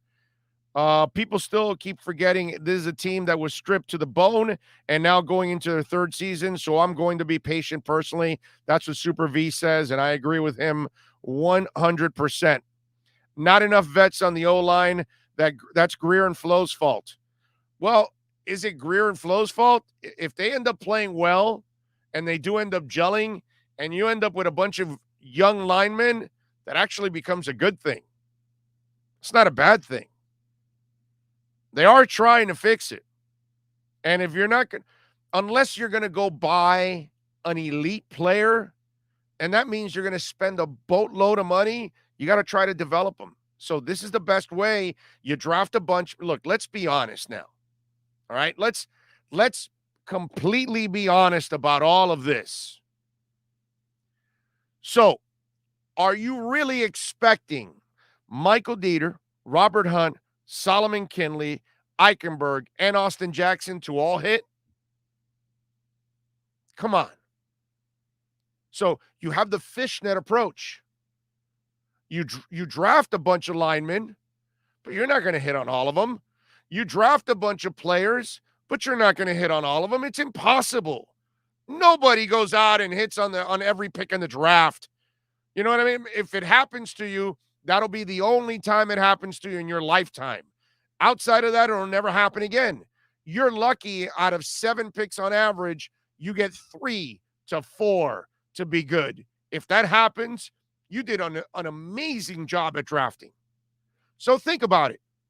Fishnet approach. You draft a bunch of linemen. Are they really supposed to all hit? We would like that. We pray for that. We hope it happens because we're all Dolphin fans. But the reality is some of these guys are going to miss. Right? You're going to hit on Javon Holland. Now we'll see if you hit on Noah Igbenogany, whatever his name is. Now I'm getting confused with his name. But that's my point. You're not going to hit on all of them. You're going to hit on Jalen, but you're going to miss on another receiver that you draft. So you're hoping, if you're the Dolphins, that out of all these guys that you drafted, let's be honest, if you hit on 2 or 3 of the 5, you're super successful. If they hit on all 5, then you might as well give Chris Greer a 15-year contract extension to make sure he grows old here and he never leaves. Because who the hell drafts 5 linemen, not all top 5 picks, and you hit on all of them? So they're doing their best to try to fill these spots and find guys. But let's be honest with ourselves. You're going to miss on some of them because that's just the way the game is played. So before we do anything, let's give these guys a legitimate shot at actually making the team. That's all. Let's see if they can actually become impact players. That would be awesome. But what we can't do is already give up on them at this point when you know that they're still young, there's still plenty of time to learn, and there's still plenty of time to improve. I can't give up on them. It doesn't make any sense to me yet. SCE Home Theater says, Cardano is exploding. Thank you, Big O. CO Weapon X. I see. CO Weapon X United. Go Fins. Thank you, my brother. Appreciate you. And I'm glad you invested in Cardano with the rest of us because it's a beautiful thing to watch what's going on with Cardano. So you are welcome, sir. I'm glad it worked out. I'm glad that the coins I have told you guys to invest in, they've actually worked out, and it's been a good thing there that we've been able to do that and get the crypto market on our side, which is a beautiful thing. All right, if you want to get in, remember you can reach out to us on email at bigoradioshow@yahoo.com. Of course, on Twitter at Big O Show. The YouTube channel is here for you, Big O Radio Show. Make sure you subscribe, smash the like button. Smashing the like button is incredibly important. One guy says, I like how Kelly thinks you can just snap your fingers and get a Pro Bowl lineman off the street. I know the O-line will get better during the season, but if we want to make the playoffs, the Fins have to start fast this year. I mean, it's football. It's not baseball. It's not basketball. It's not hockey. You don't have a boatload of games to make up. It's kind of like what I was talking about 2 days ago with the Christmas games. for the NBA, and then the NFL's got a couple of games going on. And the average fan that likes both sports, now, if you're a basketball guy, you're going to watch it. And if you're a football guy, you're going to watch it. But the guy that likes both sports, he's probably going to lean more to football. You know why? The basketball games don't matter that much. You got months to make up for it. Late December, the NFL, your entire season's on the line to get into the playoffs or a playoff position. So there's so much more on the line. So if you love both sports like me, you might lean to the game that means more, which might be football. So in football, dude, every game matters. Week 1, you got to try to win. You lose in week 1, you're already behind the 8 ball in the NFL because there's only 17 now. So, yeah, there's not a lot of ground to make. And in late December, there is no ground to make up at that point. All right, let's do it. We are going to talk a little basketball.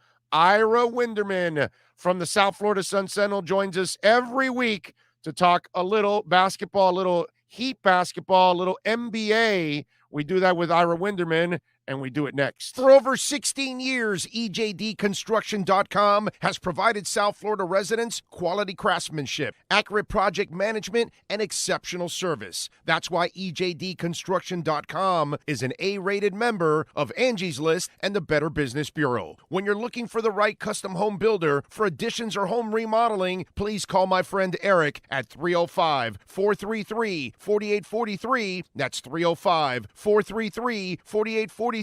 For EJDconstruction.com.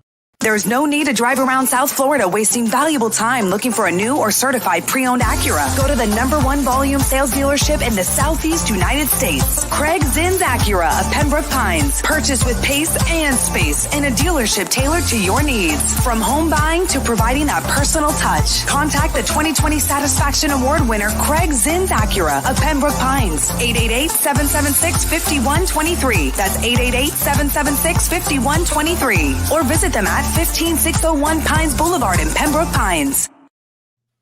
All right, we are back. It is time for the Acura Pembroke Pines Miami Heat and NBA report with Ira Winderman, the best in the business. We love him.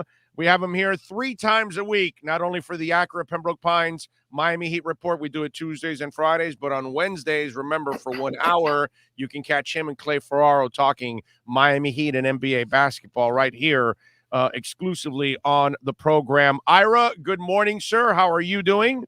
Big O, I'm doing good. I'm sort of enjoying a little bit of the break before we get too much back to the regular preseason. It's crazy. We are fewer than 6 weeks away from the start of training camp. And honestly, as you and I have spoken to on a variety of radio and internet venues, it's like these past 2 seasons have been just one long run-on sentence.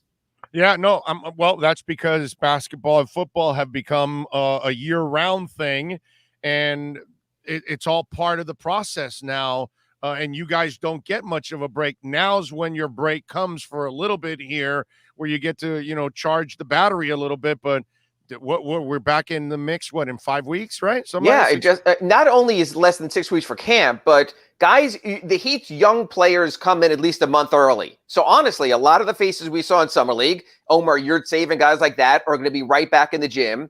Remember, we still have this big cloud hanging over us, and that's the NBA tampering investigation. And Masai Ujiri, the president of the Raptors, acknowledged this week, a couple of days ago, that his cell phone was seized, and the NBA went through his records. And so we know this process is ongoing. Typically, a process like this will take 2 to 3 weeks. We're at the 2-week mark tomorrow. So we're getting to the point now where I think we're going to see some resolution. I do think there's a reasonable chance of a loss of draft pick or picks. I think there will definitely be a fine for jumping the gun on the Heat's negotiations. I don't think it'll be anything more draconian than that. And believe me, if you pre-ordered your Kyle Lowry jersey, you will get one. It will say Miami Heat on it. Because honestly, the Players Association, Big O, would jump in. Imagine if Kyle Lowry and Lonzo Ball went back on the market and all of a sudden teams had no cap space. Imagine guys like a Dennis Schroeder. If all of a sudden the Heat and the Pelicans had cap space they didn't think, and he signed with Boston, you can't unwind the entire free agency. but there could be penalties. So I'm waiting for that to see how it impacts the Heat. I'm waiting for all their summer players to see who's going to sign, who's going to get the two-way contract. So there'll be plenty of news to bring here on the Big O Show, not only in our Acura Pembroke Pines twice-a-week reports, also on our weekly Inside the Paint show brought to you by Pallet Rack City. There'll be plenty going on. All right, so this is why I wish Kevin Durant was actually the general manager of the Miami Heat, because, see, he would have burner phones and you would never be able to catch him because he'd be using his burner phone. So, you know, these NBA executives have got to learn this little trick about burner phones and then like kind of spread that around where they're connecting with each other on burner phones. That way, when you hand them your phone, sure, here's my phone. There's nothing on it. But you know what, oh, someone brought out a really interesting point to me in these modern times. They said this is the exact opposite of how the government and the feds brought down the mafia when they tap phones. The NBA has no wiretapping capability. And if all this was done on the phone and there was no voicemail, no text messages, no emails, they wouldn't have a track toward that. So even people I'm dealing with now, honestly, in situations, I feel a lot more comfortable getting them on the phone, asking them my question and being done with it rather than send them a text. Because like I told someone, I have texted parties involved in this. Does that mean they have access to my texts? And I got to be honest with you, as a joke to one person, on the Monday when free agency started on August 2nd, I sent a funny text. They said, it's 6:01. Anything done yet?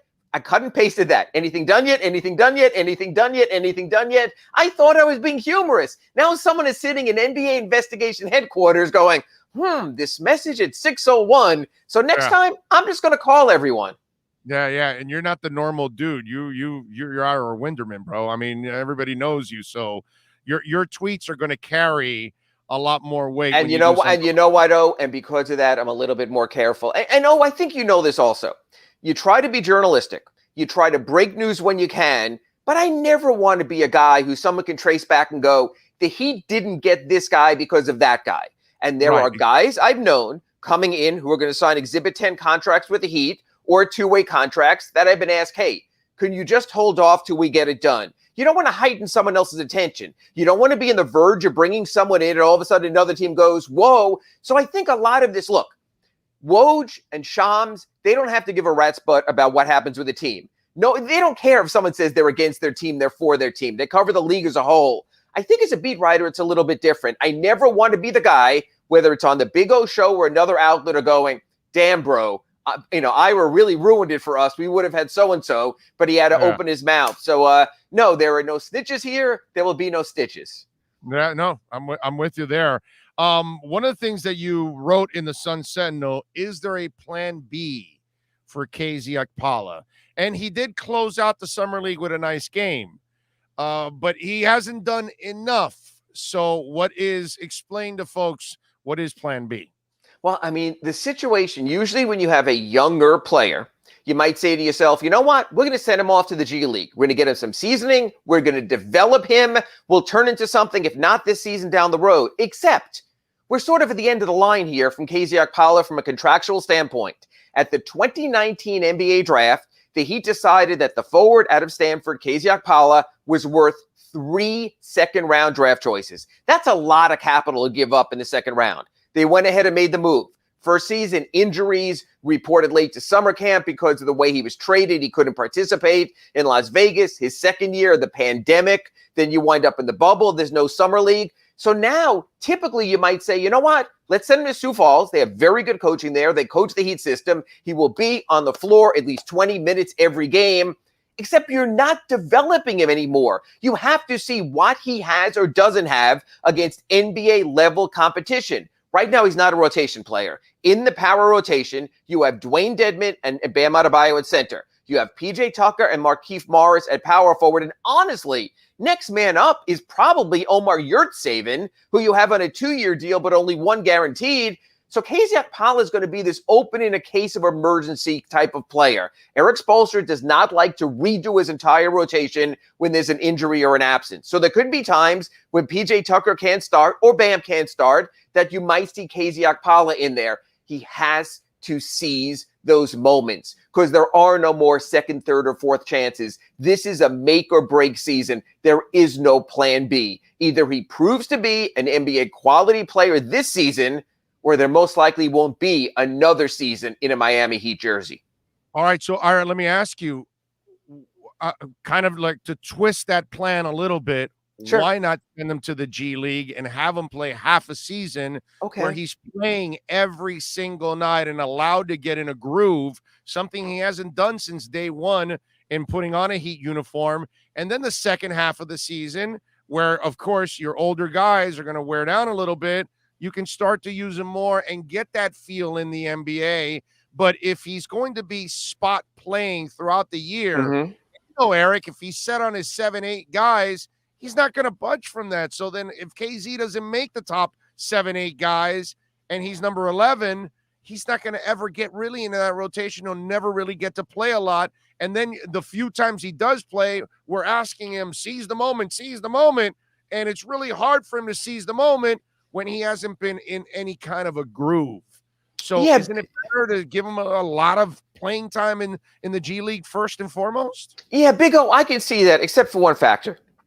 It doesn't always translate. You can learn the system. You can learn to be a pro. You can learn the plays. But if you're playing against not even second tier, because they're on NBA rosters, but third tier NBA talent or rookie NBA talent, I don't know if it translates. In other words, KZ was very, very good on Tuesday in the final game of Summer League against the Mavericks. But none of us jumped up and down and said, KZ Okpala has arrived. You said Dallas only had 6 available players at the end of 2 weeks of Summer League. Okay, he got his points, and that's good. So you can do that in the G League for the first half of the season.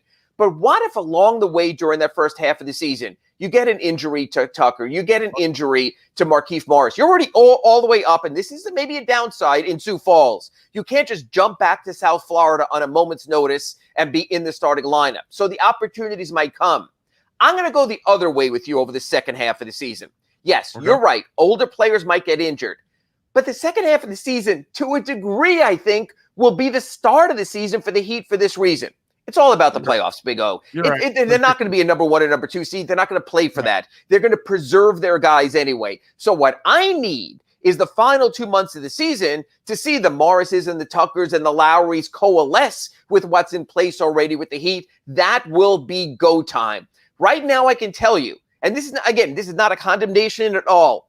If the Miami Heat are playing KZ Okpala in playoff minutes, something's really gone off the rails with this team. So I would rather have him around for those 5-spot starts, those maybe 8-spot minutes games where you can see him in NBA competition. Because you know what? You can get a lot of cheap points in the G League where there are no centers, where all of a sudden you can play small and still make it work. I need to see it in an NBA setting. And you know what, we don't see it. It's a little different than Dolphins camp, but he's going to be practicing against NBA-level players. So Eric Spoelstra and Pat Riley and Andy Ellisberg, during those practice sessions on the practice court at FTX Arena, can say to themselves, you know what?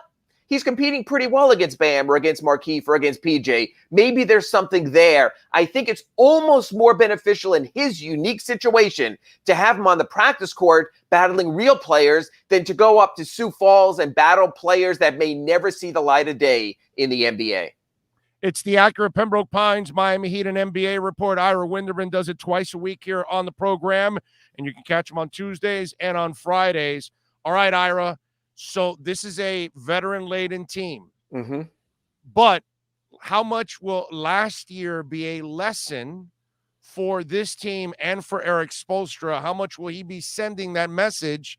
Because it's a veteran-laden team, they really can't cruise through the regular season and say, "Oh, we'll turn it on in the postseason."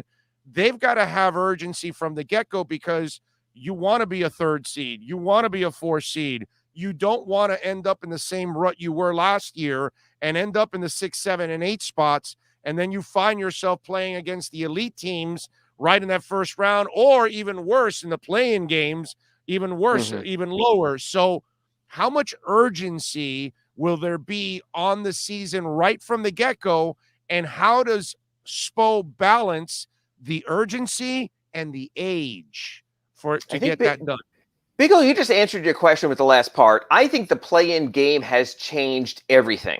Just like for years, the Dolphins desperately wanted to avoid the wild card, but couldn't because the Patriots were in their division. And so you wind up being a road team through the playoffs. Well, the NBA now has the equivalent of the wild card, of Major League Baseball's wild card one and done in the play-in round. So no longer can Shaq or LeBron or someone say it doesn't matter what seed we get, we'll be fine as long as we get in.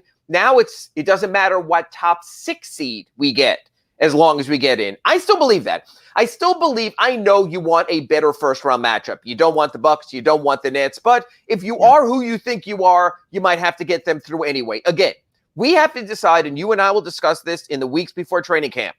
Are the Heat a team that is competing or contending?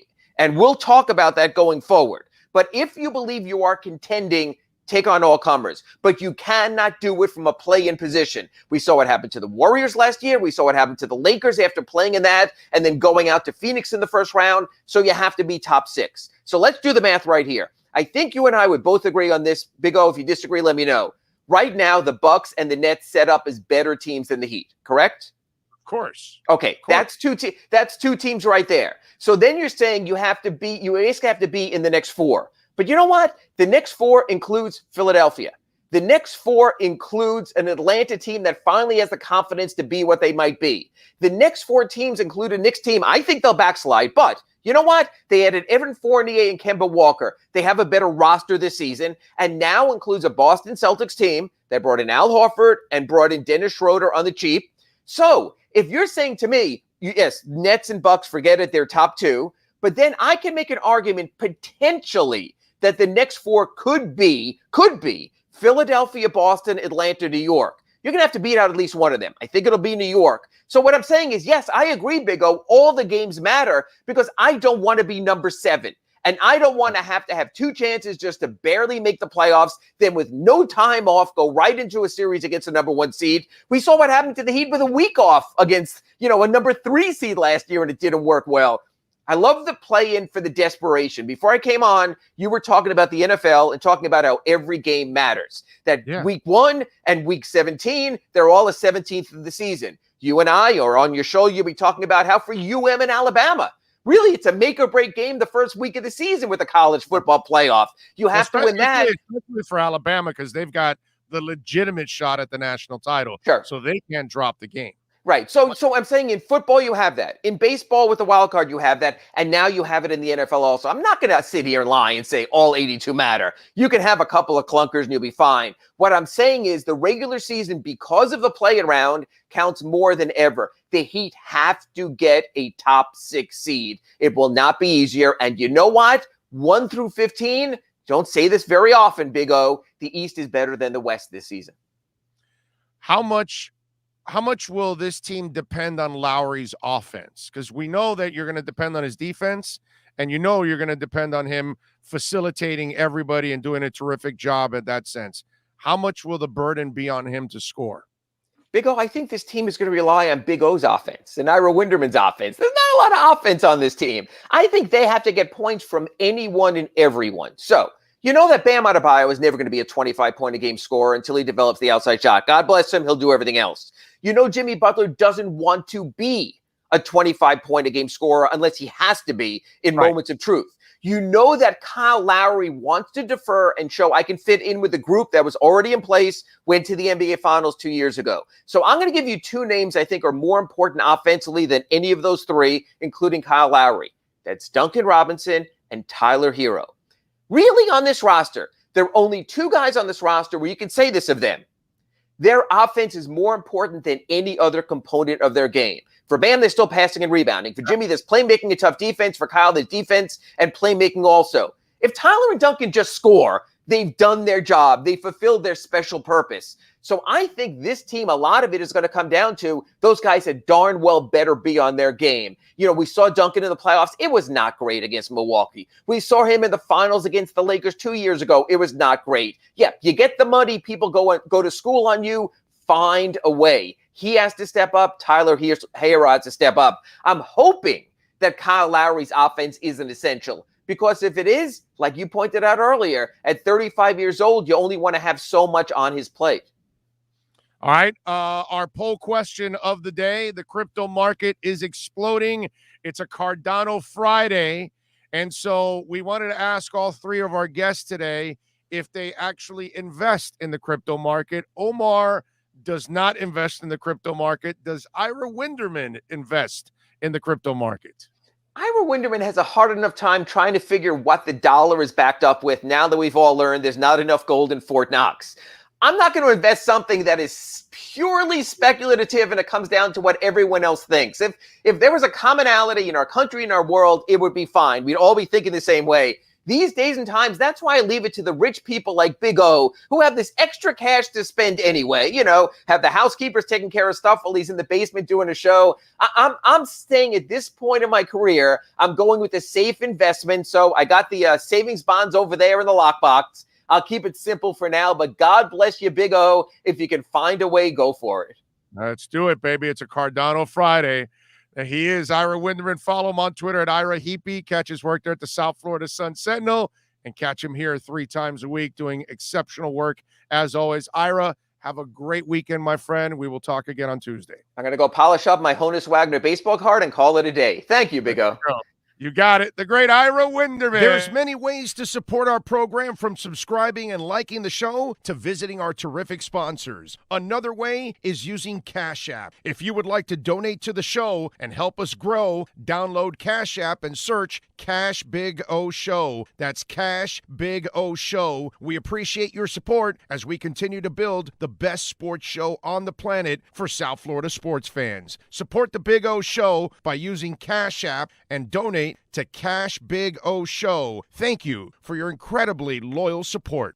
There's no need to drive around South Florida wasting valuable time looking for a new or certified pre-owned Acura. Go to the #1 volume sales dealership in the Southeast United States. Craig Zinn's Acura of Pembroke Pines. Purchase with pace and space in a dealership tailored to your needs. From home buying to providing that personal touch. Contact the 2020 Satisfaction Award winner Craig Zinn's Acura of Pembroke Pines. 888-776-5123. That's 888-776-5123. Or visit them at 15601 Pines Boulevard in Pembroke Pines. All right, there we go. It's a beautiful thing. By the way, V2 David goes, I've been listening to you for years, but hearing you curse was the most entertaining thing ever. Love your passion, Omar. That is classic right there. Anyway, we thank Ira Winderman from the South Florida Sun Sentinel for joining us for the Acura Pembroke Pines Miami Heat report. And we do it twice a week here. We thank him for that. Thank you all out there for tuning in. Don't forget, folks, smash the hell out of that like button. Manny Navarro will join us in hour number 3. He'll join us at 12:30. We will have a little fun with Manny talking all things Canes. Let me see what we got here on the chat board. The cursing is awesome, says Brandon Flood. Well, I mean, it's not like we're trying to do it, but listen, it happens and let it go, man. Have some fun. And we're adults here. If there's an S-bomb or an F-bomb, come on, man, give me a break. It's not the end of the world. Dougie Fresh says, your thoughts on Weezer's cover of Enter Sandman. I gotta listen to it. I don't think they played it when I saw them the other day with Green Day. I got to check it out. According to 3 on QAM, Greer is a joke. I don't know, bro. I have no idea what they're saying over there, so I can't tell you anything like that. I like how Kelly thinks you can snap your fingers and get a Pro Bowl lineman. Let's see. What else do we have here on the text line? See if you got any questions here for us. I think both O's are right. Our O-line is trash right now. With time, I think they could gel into a C or C- line, but gotta hope Tua survives until then and no major O-line issues. I mean, we're going to find out, man. Time will answer all of that. Big O, I agree with you, and the O-line But the Finns are taking a big gamble on mid-round picks to the O-line to be solid. They should bring in some vets. Problem is, the really good linemen, when they become available, they're really expensive. So you can't go buying your entire line. You got to draft, and that's kind of the part of this whole thing. And like I told you, out of these 5, if they're hitting on 2 or 3, that's good. And then they can go draft and try to replace the other ones. But I doubt they're going to hit on all 5. Nobody hits on 5 linemen that they draft. That's just absolutely crazy. Maybe you got a shot if they're all 5 in the top 10, and even that will be really difficult, as you all know. Not breaking any kind of news or enlightening any of you out there. You know it's really hard. Let's see. Tisa Yang 23 says, mega love. Shout out to you, host. Well, thank you very much. I appreciate it. Mega love to you for tuning in. And don't forget to give us mega love by smashing the like button on the podcast or right here on YouTube. It helps out the algorithm. It gets the show out there. It will help grow the show. So thank you all out there for doing it. O-line isn't trash. They're young. Give them some time. That's what Don Parlamento says. Hank says the freedom of this format, and I don't just mean F-bombs, is so much better than radio. Well, I mean, we're not radio. We're not driven by some corporate entity and some, clown PD too. That's the other thing. It doesn't help, working at QAM or 790 when you got clowns as your bosses. You got idiots that don't know jack shit about this business. They've never done anything that we've done in this business. That's really the tough part, man. When you're sitting there with somebody that doesn't know what the hell they're talking about. They've never done a successful radio show ever in their lives. They've never had any kind of experience doing it, but yet they're trying to tell you how to do a radio show. And my favorite part is when I get a schmuck that comes out of town trying to tell me how to do radio in this town. It's like, wait a minute, dude. I lived here my whole life.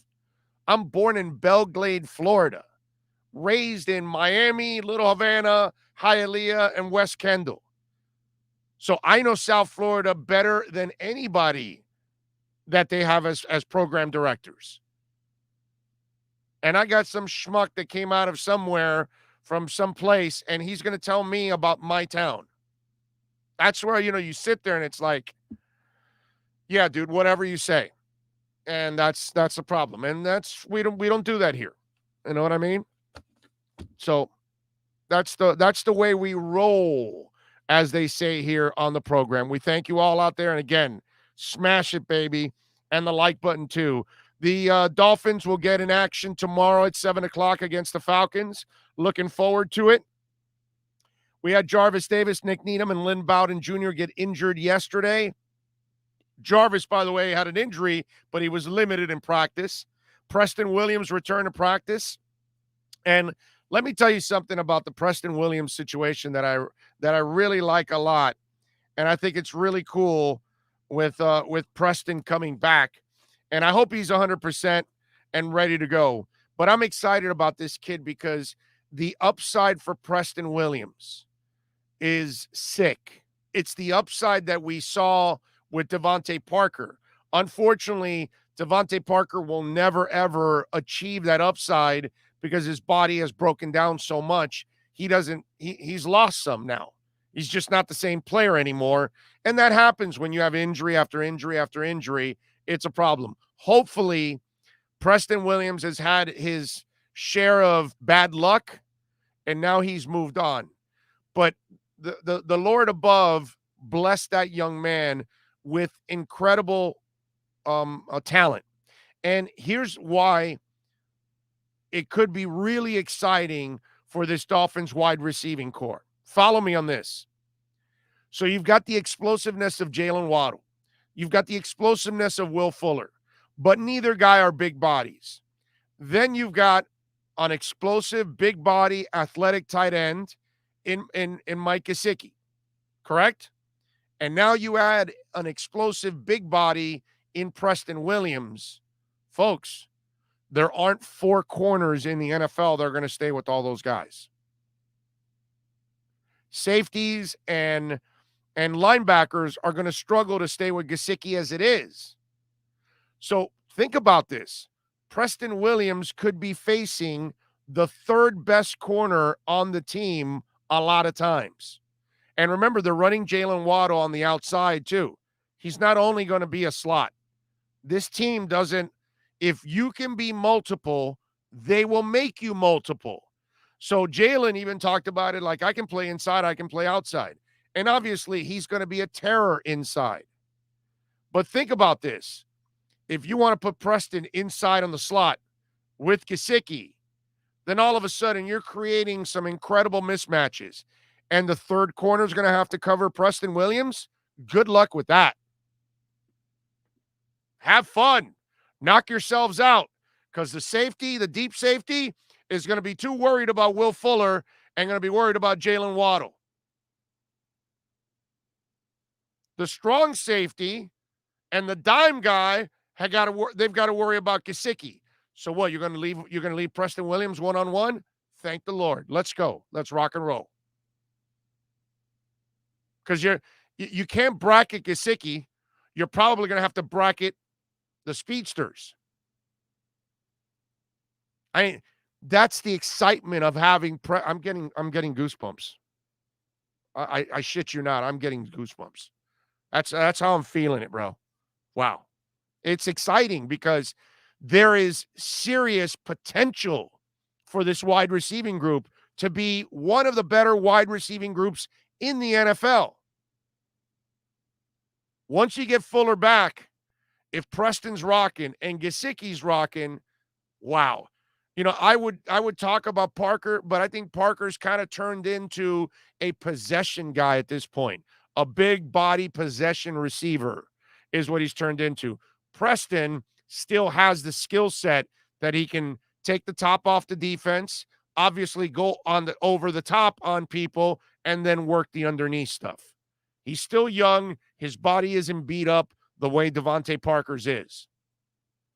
And that's what I'm excited about with Preston Williams, because if you can get him back, the deadly potential that this receiving core has and what the mismatches they're going to create and the hell they're going to create for defensive coordinators and secondary coaches is awesome. Those sumbitches are going to have a case of kaopectate sitting there. And then on the sidelines, you're going to see them eating Tums from a Pez dispenser. That's what's going to happen.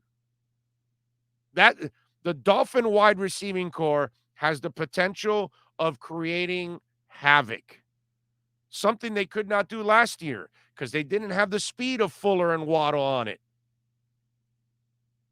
And now if you get Preston back healthy, along with Gesicki, oh, man. And then you sprinkle in all the other things, Parker and Lynn Bowden Jr. and things like that. And all of a sudden now you got yourself a nasty wide receiving core. And what I like also, that even if your line isn't great, you have the quick shift guys that can get open quickly. So you'll be fine. Also, you can have a quick passing game with those guys. But the return of Preston Williams can actually really bring a lot to the table. It can really create all kinds of mismatches for the Miami Dolphins. Looking forward to it.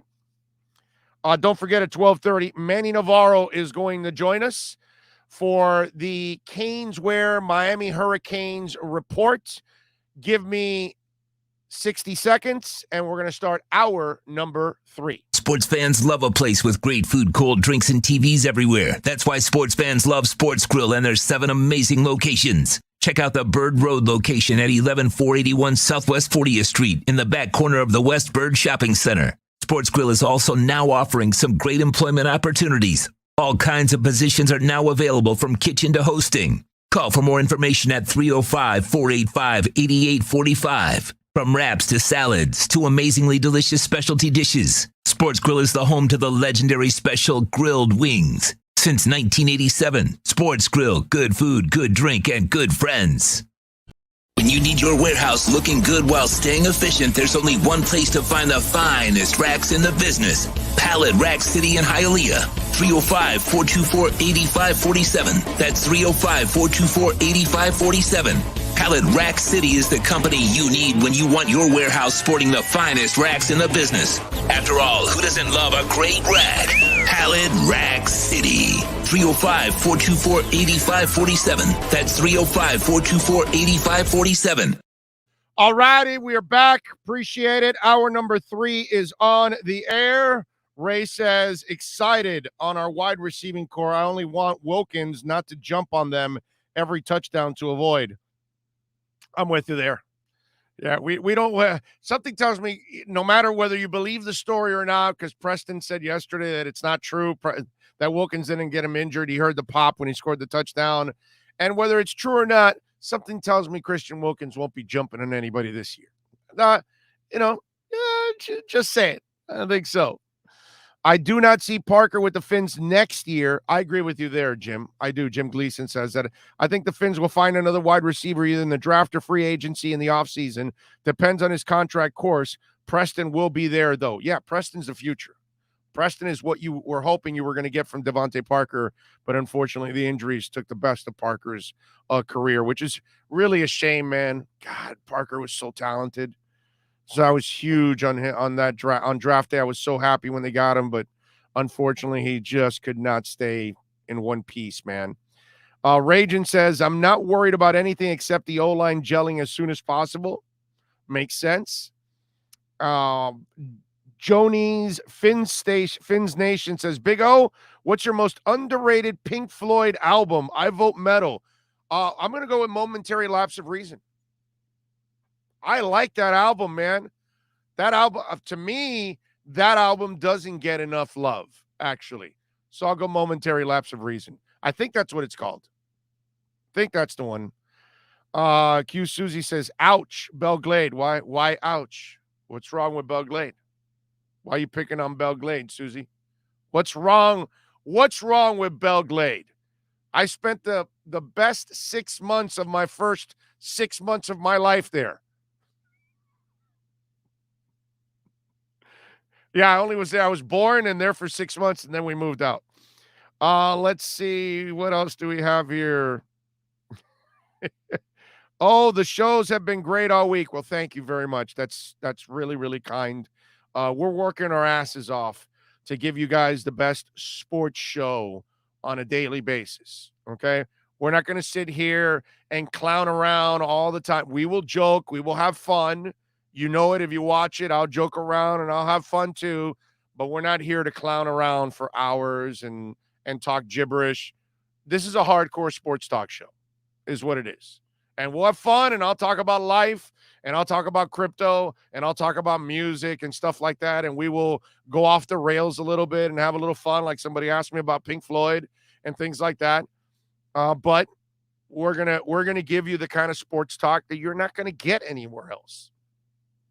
So, and that's what we're going to work our asses off to provide that for all of you out there. And we're going to provide the kind of pre and post game show also to get you guys ready for the games too.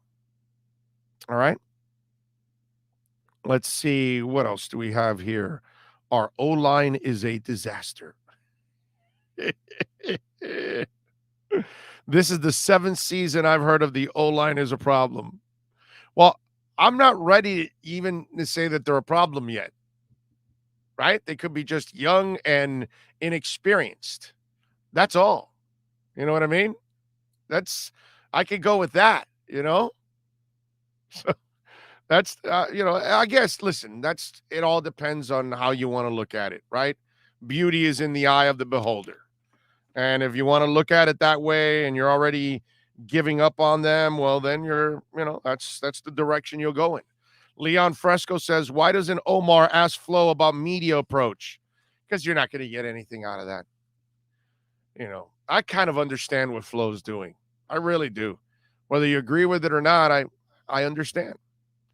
Oh, please bring on the real reason he has a YouTube show like DDW, but with more insight. Okay, I don't know who he is, but I'll check it out. Blake Cochran says he has been on with Reason before. I don't know what's Reason before. I don't know what that means. I have no idea what you guys are talking about there. But, well, I'll see if I can check that out. Okay? Got it?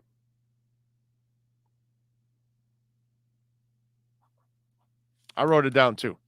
All right, what else do we have here on the text line? Football is all that's there. Okay. Oh, you mean you're talking about Belglade? Yes. That area, Belglade, Apopka, and Immokalee. All right. Yeah, that's a hotbed of talent on a consistent basis. I agree. I definitely agree with that. All right. You can reach out to us on the Yahoo email, bigoradioshow@yahoo.com. Twitter. You want to find out about what's coming on, what guests are coming on. Sometimes we'll put up the podcast there if you didn't subscribe to it. An interview, things like that. You want to find out the latest on the show, follow us on Twitter at Big O Show. And, of course, you can support the show through Cash App and Venmo, Cash Big O Show. That's Cash Big O Show if you want to support the show on Cash App or Venmo. And we appreciate it, by the way, as always, that you all are out there supporting us in a big-time way. Let's see. What else do we have here that I wanted to talk about? We talked a little bit about Preston Williams and looking forward to his return. Devontae Parker's been out with the hammy. Will Fuller's been dealing with the lower body issue. Albert Wilson and Isaiah Ford also out. They activated Landon Roberts with the knee. It's nice to see Landon get activated. Now, Landon, and listen, Landon Roberts gave us some of the more entertaining hits last year, right? I mean, that dude brought the wood. And one of the things that I love about the Benardrick McKinney pickup is that you got, I think, a better player against the run than Landon Roberts in Benardrick McKinney. So it'll be interesting to see how this whole thing develops. And do they keep both of these linebackers? Because Landon Roberts could not have been happy that they signed McKinney because it's kind of the same type of player. And I don't see them keeping two guys that aren't necessarily guys you use in coverage or as pass rushers. So I only think one of the two is going to actually make it. So I wonder what goes on now with Landon Roberts over the next couple of games coming back from that knee injury. Kind of feel for him because it's going to be really tough for him to actually make this team. Cethan Carter was out with the lower body issue, the tight end. Vince Beagle dealing with the knee. Brandon Jones dealing with the ankle. And Sam Egwavon dealing with COVID. The practice against the Falcons yesterday. How about Emmanuel Ogbah getting the 3 sacks? And again, you look at some of the let's say situations that certain players are in on this team. Emmanuel Ogbah is in the second year of his 2-year deal in a prove-it type contract. And I think halfway, 3/4 of the way of this season, if the man is kicking ass, you'll hear about a new contract at some point. I don't think they'll give it to him now after one season. I think they're going to want to see him do it again during this season. Carrot dangling, he's got to go out and kick ass. Will Fuller's dealing with an injury. Will Fuller will serve a 1-game suspension in week 1, so he won't be available, right? Will Fuller knows that he then has 16 more games to prove himself. Luckily for him, there's a 17-game season. So the game he's missing, he still technically gets an old school style 16-game season. If that's old school, what do we call 14 games? Anyway, so he gets his 16 games to prove himself, but he's on a 1-year contract. Carrot dangling. It's interesting how he has set him. I'm talking about the general manager, Chris Greer. There are certain players on this team. Adam Shaheen doesn't have a long-term contract. He got picked up in a trade last year. I believe he has maybe a year left on his deal, if I'm correct. I'll look it up for you. But again, you look at it, and he's playing well too. So you see him playing well, and you're like, okay, here's another guy that's got his career on the line in a way, because it didn't work out for him in Chicago. And because it didn't work out for him in Chicago, he has to make it work out here because, unfortunately, he doesn't have why, man, I thought I had it right here. Okay. There we go. See if I guess I didn't spell it right. So he's got to make it work out. Now, can I say I just hate, what's that called? Spell check. That son of a bitch just changed it. I put Shaheen and it put something else on there. Bastard. But Shaheen is another guy. I'm pretty sure I'm right. He's got 1 year left. So Shaheen is another guy that has to prove himself in order to get a new contract here or somewhere else. X-Man, they gave him the money, right? Now, if you follow this the way it really is, this was only a temporary fix. They gave him the money for this year. Next year, his salary goes back to where it was at $12 million. And they guaranteed it if he's on the roster. But they did that because they probably will trade him before March 3rd, unless they agree to give him more guarantees next year and then make him feel good for one more year. They're not going to give him a long-term contract on top of this. So X knows that if he wants to get more money next year or a new contract or traded or anything like that, guess what he has to do this year? He can't get in any trouble off the field. He can't get injured. He's got to ball out. So again, carrot dangling in front of another player. It's interesting how he's kind of set this up with certain players because it gives the Dolphins the leverage you're looking for. And listen, you could look at it however you want. Oh, the Dolphins are taking advantage. The Dolphins this. No, the Dolphins are dealing with intelligence. Because what you don't want to do is overcommit at times. You want people to kind of meet you halfway and before you give them the money. You don't just want to pay somebody just because you're pressured into it or you think you made some kind of a mistake or something along those lines. So I love the fact that there are certain players on this team that have to have great performances in order for them to, hey, Vince Beagle, that's another guy that's coming back from a knee injury. He was a very useful player before he got injured. They found a nice little role for him. But there's a veteran player also that if he's playing for a future, he's got to play like a werewolf. Bernardrick McKinney, he got his salary cut. It was $7 million. But the Dolphins know that they've got a limited linebacker there. They love him against the run. I love him against the run. I've told you he's going to be a thumper. He's going to knock the crap out of people in the running game. Miami's going to be so much better against the run. I can't wait for week 1 to watch Bernardrick McKinney knock the crap out of Cam Newton. And it's hard to do that. You got to be a big, strong linebacker to rock Newton. Dolphins have it in Bernardrick McKinney. So you start looking around the roster, and there are certain guys that have everything on the line right now. And that's smart. That's a smart GM in Chris Grier to be able to put his team in that position. Let's see. Big O, stay away from Reason. He's a clown. His show sucks too. I don't know, bro. I mean, I think I've done this for 31 years. Don't worry about it. I kind of figure out what shows to go on and who to allow on our show. You know what I mean? So don't worry about it. I will figure all of that. Drew Boo says, what's your Cash App? Cash Big O Show. Cash Big O Show is on Cash App or Venmo. Cash Big O Show is the address. Let's see. Last week after the Chicago preseason game, I searched around for a post-game radio show and found nothing. Couldn't believe it. Well, we'll start in the regular season. We're not doing the preseason, Chef. It's just, it's the preseason, my man. It's just not.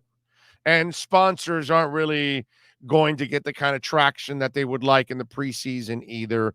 So we're doing it in regular season. I could do it from my house, a post-game show, but dude, I do shows all week long. I got to rest, and I'm going to watch the game and just chill out on Saturday. I will do.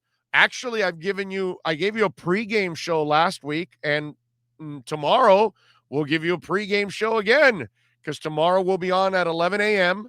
At 11:15, Alan Poupar is going to join us for our Sports Grill Miami Dolphins Insider Report.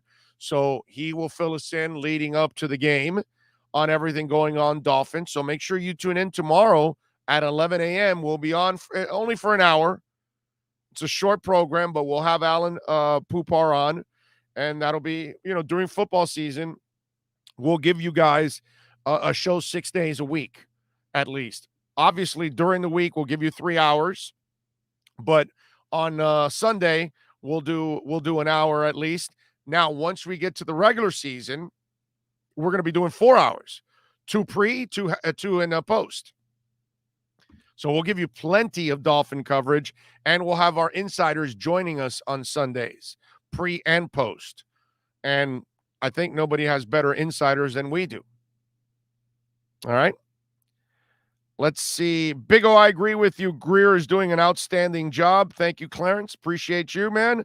Akara says, when is the live show from the Sports Grill, Big O? When we start the pre and post game show. It'll be week 1, my friend. And I'll find out next week where we're going to be for the first half of the season. And then you'll know that we'll be in the second half at the other place. But it'll be either at the Bird Road location, Bird Road and 114th, or by Miami Lakes, right on the border of Dade and Broward. It's right off of 154 in the Palmetto on the west side. In that shopping center is the Sports Grill. So we'll be there also for half the season. And remember, when they make the playoffs, which they will make the playoffs, we hope the location in Doral is done, because they're opening one up in the Doral City Center. And if they are open by the time we get to the playoffs, we will be doing our pre and post game show from the Doral location. And I would imagine the following season in 2022 will be every week at the Doral location. That'll be our permanent home. I'm pretty sure of that. That's kind of what we've talked about. So good stuff there. Appreciate it as always. What else did I want to talk about for you guys besides Agba and the motivation for others there? Tua, I think, has had a pretty damn good training camp already. I wonder, because I'm not one of those guys, and there's lots of you like me, that you weren't really freaking out about Tua last year. In fact, I've said this many times. I think Tua had one hell of a year last year. That's the way I look at it. Some don't. Some think he wasn't that good. And to me, it's like, well, you don't think a guy wasn't good when the offense wasn't built for him? The offensive line was super young and inexperienced. The running game wasn't dominant. The receivers weren't great. He had no off season. He came back from a hip injury, and you think he didn't play outstanding? Well, I can't help you, bro. Sorry. Can't help you. I thought he was terrific. So for me, I don't count. But how many of you out there that didn't believe in Tua, or you weren't convinced in Tua, how many of you are now getting convinced by Tua? We got a ton of people on the chat board. I want to hear from you guys. How many of you are already convinced now with Tua's return? That you're like, oh, you know what? What I saw now I get what happened last year. I'm seeing him now. This is a different dude. No, I'm on board. This guy can play. How many of you are now have come over to the other side after watching training camp and even only in the one preseason game? Maybe some of you need to see another performance like that tomorrow against Atlanta, and then you'll feel better. But I'm wondering how many have turned the tables. That, I didn't feel good about him last year, but now I'm comfortable. I'd like to know. Send it in. Tell me right there on the YouTube chat board, or if you're listening to the podcast at any time, day or night, middle of the night, send me the email, bigoradioshow@yahoo.com, bigoradioshow@yahoo.com. He threw a couple touchdowns, like 3 touchdowns yesterday against Atlanta. He has been deadly in the red zone. And you think about it, over the years, it's been a mission in the red zone. And now I feel they've got the guy that can read, react, and deliver the ball. And as I told Omar that we were talking about this, I think some of you out there, you're in love and convinced that if the guy isn't 6'5" and doesn't have an absolute cannon, there's no way he can be successful, when tons of those guys have actually failed. And for me, the best traits that Tua has are the most important traits that a quarterback should have: intelligence, leadership, awareness, pocket awareness, accuracy, ball placement. You have all of that, you're going to be a monster in this league.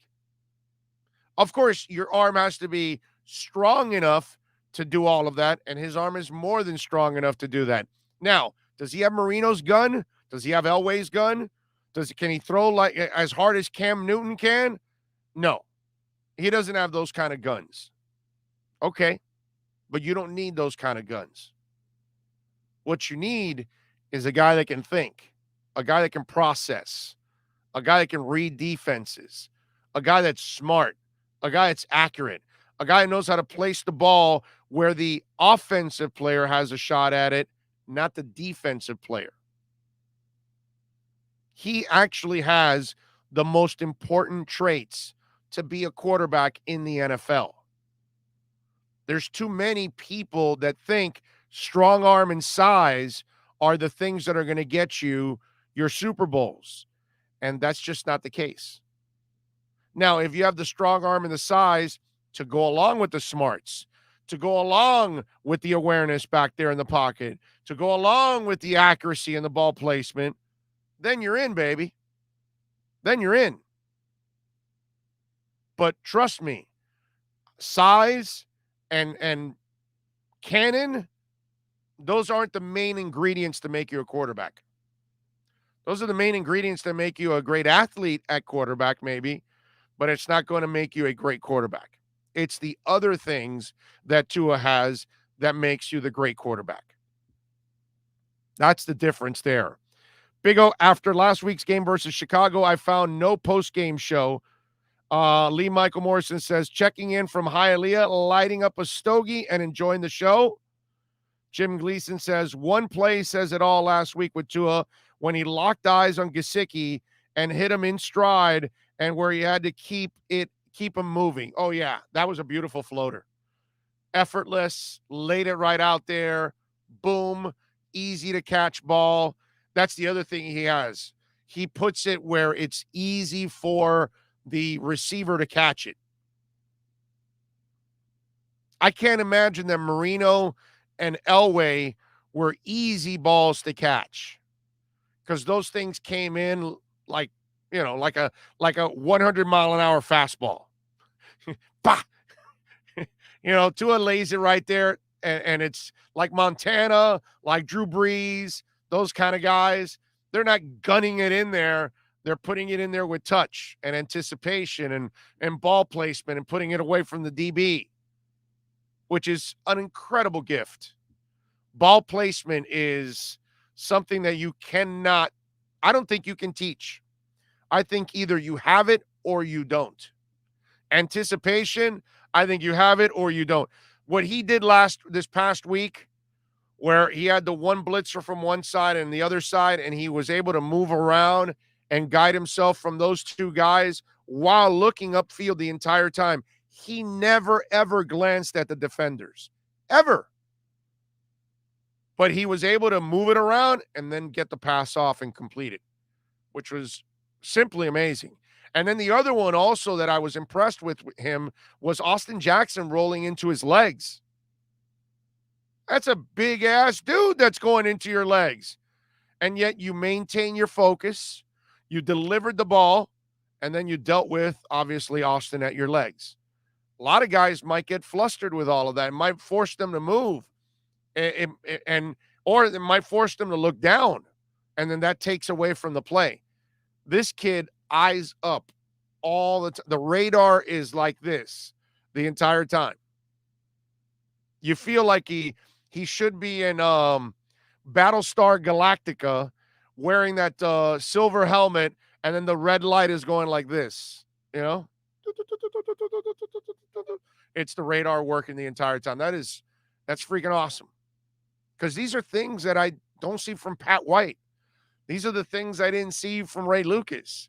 These are the things that I didn't see from most of the quarterbacks that I've watched after Marino. There was always these warts on these quarterbacks because they just weren't good enough. And it was something that was wrong. You know, with Ryan. Ryan would have had a sack on that. He wouldn't have been able to avoid those two pass. He wouldn't even seen those pass rushers. They would have knocked him on his ass. That's the huge difference. George says the best thing about Tua last year wasn't so much about the results, which were actually good. I think it was the fact that he actually got experience and he did it without an injury setback. I agree, George. He should have gotten injured last year. He wasn't 100% coming back from that hip injury, and yet he took hits. And you're right. It was priceless that he was able to stay in there, pick up some experience, which is going to help him now. He admitted he wasn't comfortable with everything last year. Now you look at him, you can tell he has a feel for everything going on. He understands everything that's going on. It's awesome. It really is. Big O, why is it that it seems like every other player gets the benefit of the doubt unless you're talking about Tua? I don't know, my man. I have no idea. I cannot understand any of the negativity towards Tua. Zero. I didn't understand it last year when people were, Ben Volin, who I like personally. I got nothing against Ben Volin. He's a really nice guy. He does a solid job. But, sometimes there are some things that he would put out that I question. And one of them was, the Dolphin staff doesn't trust Tua. And I tweeted back to him, dude, they started him against the Rams and the Chiefs. What the F are you talking about? Like, I like Ben, but that's a dumbass statement. Okay, so they don't trust him, but they're going to start him against the best team, the second best team in the league, and the Chiefs. They don't trust him, but they're going to start him against one of the best front sevens in the NFL with the greatest defensive player in the NFL right now in Donald and the Rams. You don't trust him? Really? So there are things that are said that sometimes they're negative things that are thrown out there and they make no effing sense. When people say Tua was bad last year or mediocre or whatever, you're like, okay, so you run through the laundry list of things. Not his offense, not his offensive coordinator, didn't know the entire playbook because there was a pandemic, never practiced as the number one guy because it was all Fitz's team until they bench Fitz. Receivers weren't great, offensive line wasn't great, and he's coming back from a hip surgery. So he wasn't great. He had a winning record through more touchdowns than interceptions. He wasn't absolutely awesome because most of us would struggle to just go to work with that hip injury and recovering. Here's a guy that didn't play football. He was recovering all offseason. And you weren't impressed with him? It was just, to me, there was a lot of unfair criticism of Tua, and a lot of it was unwarranted. That to me was also the biggest problem with it. It was unwarranted. All right, we're going to talk a little Canes football. We're going to switch gears here. We're going to talk Canes, but we're going to do it with Manny Navarro and the Caneswear Miami Hurricanes report. That is next. If you're a Miami sports fan, then there's only one store to go to, and that's Caneswear at Miami Fanwear in Davie. They're your one-stop shop for all your inner Miami CF, Canes, Dolphins, Panthers, and Marlins merchandise. They have hats, t-shirts, game day jerseys, and so much more. Located at 2511 South University Drive in Davie, and open 24/7 online at caneswear.com or innermiamiwear.com. Call them at 954-835-5597. Caneswear, the spot where Inter Miami and all Miami sports fans shop. The viewpoint statements or beliefs expressed on the following program by the host, guests, or callers are not necessarily the opinions of FantasyXS.com, Media Group Inc. ownership, management, sponsors, or website. Time for Canes fans to get what they want. Information, insight, and perspective. It's the Caneswear Miami Hurricanes Report with Manny Navarro, exclusively on the Big O Radio Show. Here's Big O and insider Manny Navarro. There we are. We're both here. Manny Navarro, the great Manny Navarro, ready to join us. He does it every week, twice a week. It'll be Tuesdays and Fridays. And, of course, breaking it all down with the Canes. How you doing, Manny? You hanging in there? I know you've had an interesting day so far. Yeah, man. I'm hanging in there. What's that? All right, good stuff. I said I'll leave it at that. Yeah. You know, you've had an interesting day.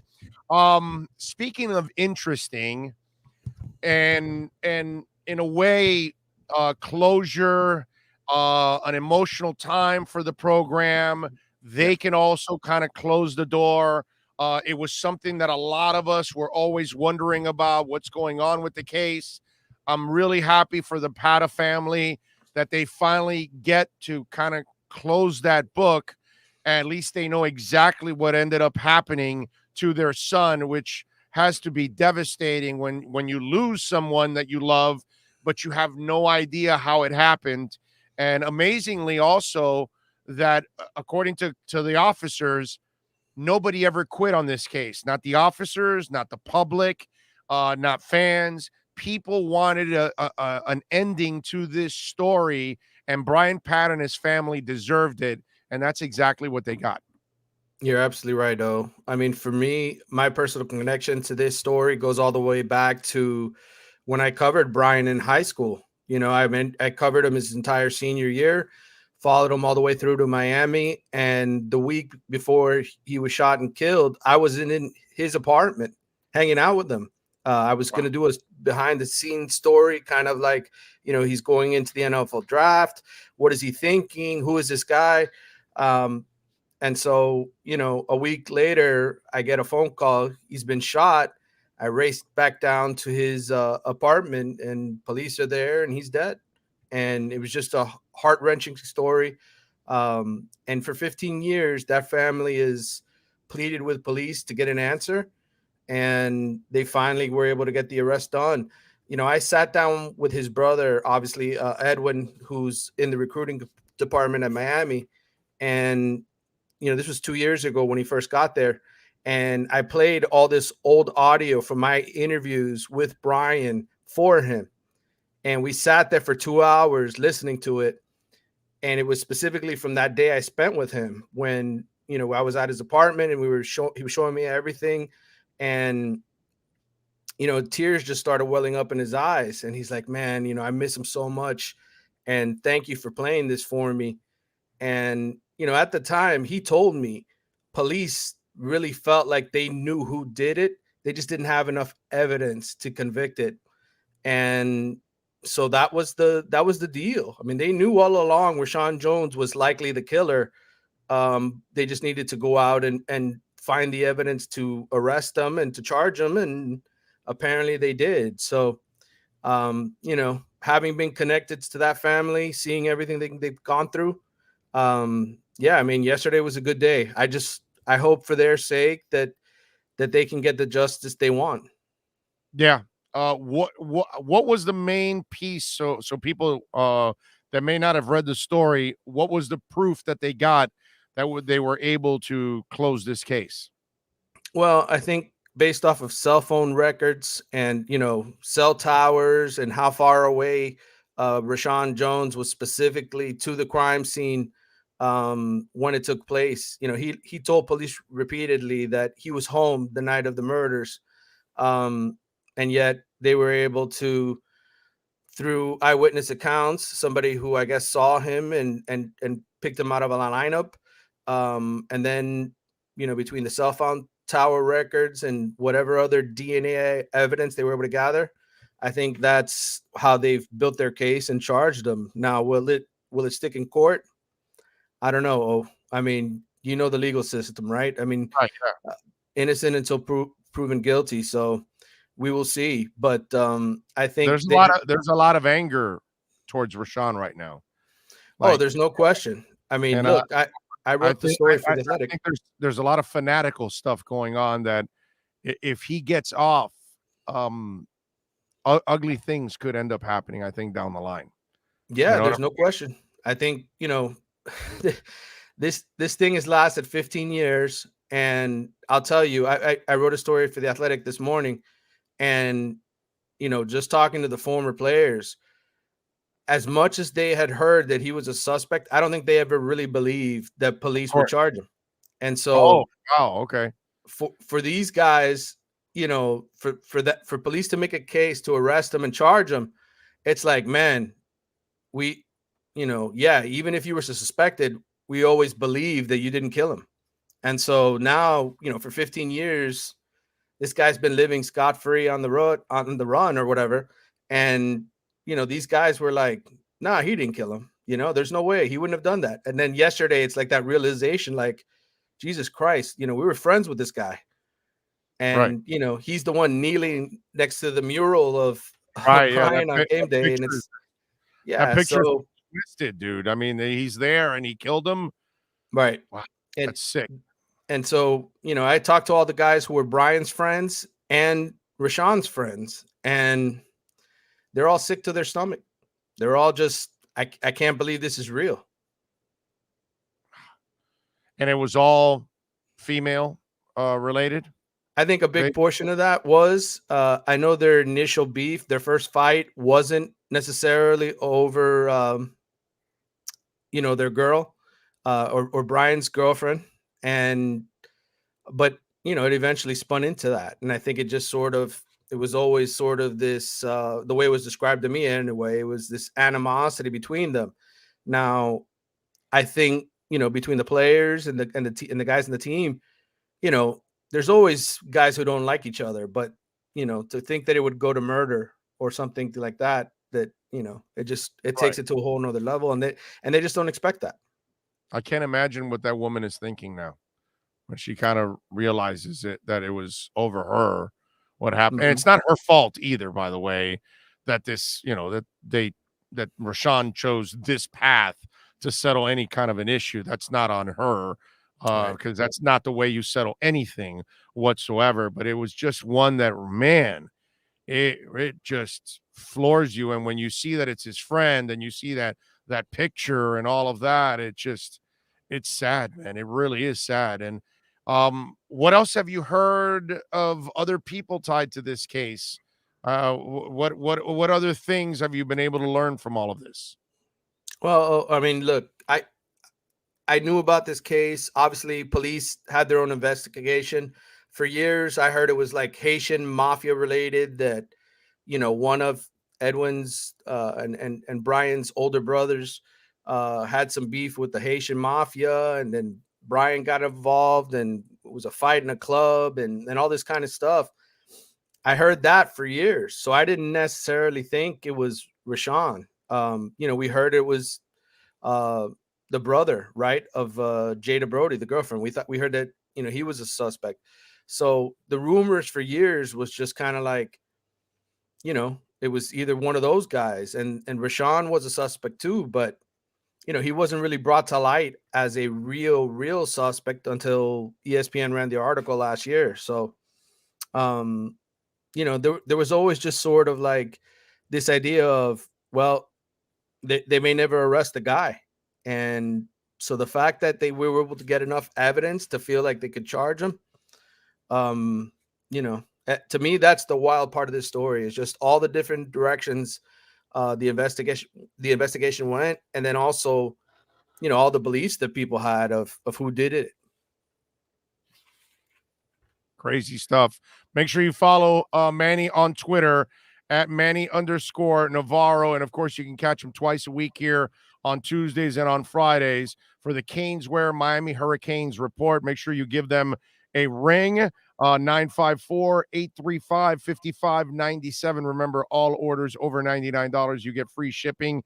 Manny, I know that the Canes are now going to have their scrimmage, and I know that Diaz said this is kind of like akin to the third preseason game in the NFL, right, whether it's a dress rehearsal and all of those things.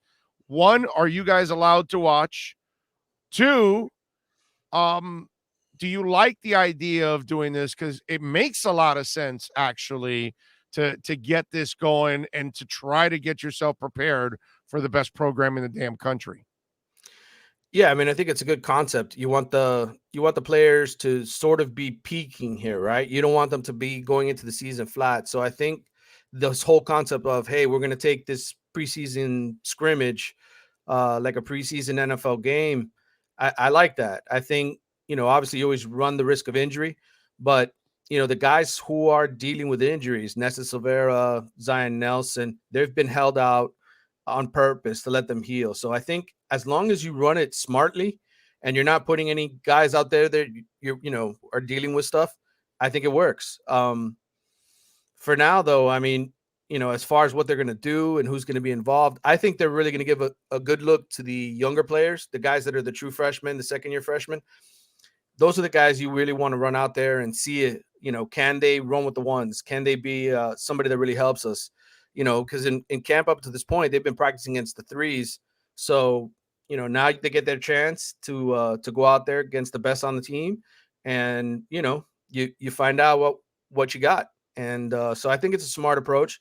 And I think after this weekend, basically what Manny's going to do is just say, okay, these are the guys we're running with. These are the reserves. These are the guys on the scout team. These are the guys that are really going to be held off until next year. So they're deep enough. They've got enough depth at a lot of positions where they don't have to really worry about injuries, I think. But that said, can they get up and play their best against Alabama? I don't know, man. I mean, it's still Alabama, and I don't know that Miami has enough to line up September 4th, game 1, and stun the world. Not that I think he has any shot at getting fired this year, no matter what happens. Mm-hmm. But and you talk to enough people behind the scenes, is he starting to feel the pressure? Is he because I'm sure he knows that there's plenty of doubt already for Manny in the first 2 years. And look, most of us with logic, we know they're not going to win against Alabama, but the rest of that season is so important. So I'm wondering, is he feeling the heat? Does he have any internal, pressure for himself to kind of go out there and finally prove that he can be a really good head coach at this level? Oh, for sure. I mean, I think that's why you saw the change in defensive coordinator, right? I mean, ultimately he could have just kept his guy there and been like, hey, I'm Al Golden or, some other coaches, Mark Richt, like, I'm just going to stick with my dudes. And I think he went out and he said, screw it. I got to take this over and I got to do it myself. It's got to be my defense. So I think he's already put that kind of pressure on himself. And now it's just a matter of, can they go out there and take the steps forward? And we won't know till game day. I mean, we really won't. So it's going to be one hell of a season, my man. What are you working on in the Athletics so folks can check you out, my friend? Yeah, so obviously I just wrote a big story on Pata and, what happened yesterday. Going forward as we get closer to the season, you'll see more, sort of preview type stuff for the season. Also recruiting, high school football, it's already underway. Tonight there's a big game here in South Florida. You got Plantation American Heritage against IMG Academy, which is basically the big football academy that has hundreds of recruits over there. And so you're going to have a lot of talent on the field tonight at Plantation American Heritage, and I'm going to be there for it. There you go. He's Manny Navarro. Follow him on Twitter at Manny_Navarro. And folks, I'm telling you, it is so worth it. And really, it's a steal. Subscribe to The Athletics. You can get your news locally and nationally. They do great work in The Athletic. From sea to shining sea, baby. And a little football, too, a little soccer coverage there also for you on on The Athletic. So make sure you take advantage of that. Manny, as always, my friend, I appreciate you. Have a great and safe weekend. We will talk again on Tuesday. Thank you, brother. Take care. If you're a Miami sports fan, then there's only one store to go to, and that's Caneswear at Miami Fanwear in Davie. They're your one-stop shop for all your inner Miami CF, Canes, Dolphins, Panthers, and Marlins merchandise. They have hats, t-shirts, game day jerseys, and so much more. Located at 2511 South University Drive in Davie, and open 24/7 online at caneswear.com or innermiamiwear.com. Call them at 954-835-5597. Caneswear, the spot where inner Miami and all Miami sports fans shop. All right, we are back. And Dougie Fresh just reminded me, I forgot to ask Manny if he invests in crypto. I just sent him a text now to see, because obviously we got the no from Ira. We got the no from Omar, which I kind of expected. I don't think Manny's a crypto guy either. So I'm waiting for his answer. I sent him a text now. He says, no, haven't yet. Okay. All right, cool. So my prediction was right. 0 for 3 on our guests. I figured it. I mean, listen, man, most of the world isn't playing crypto. Most of the world isn't investing in crypto right now because they don't know anything about it. So it's, whatever, in the high 90s somewhere here in this country and in the world.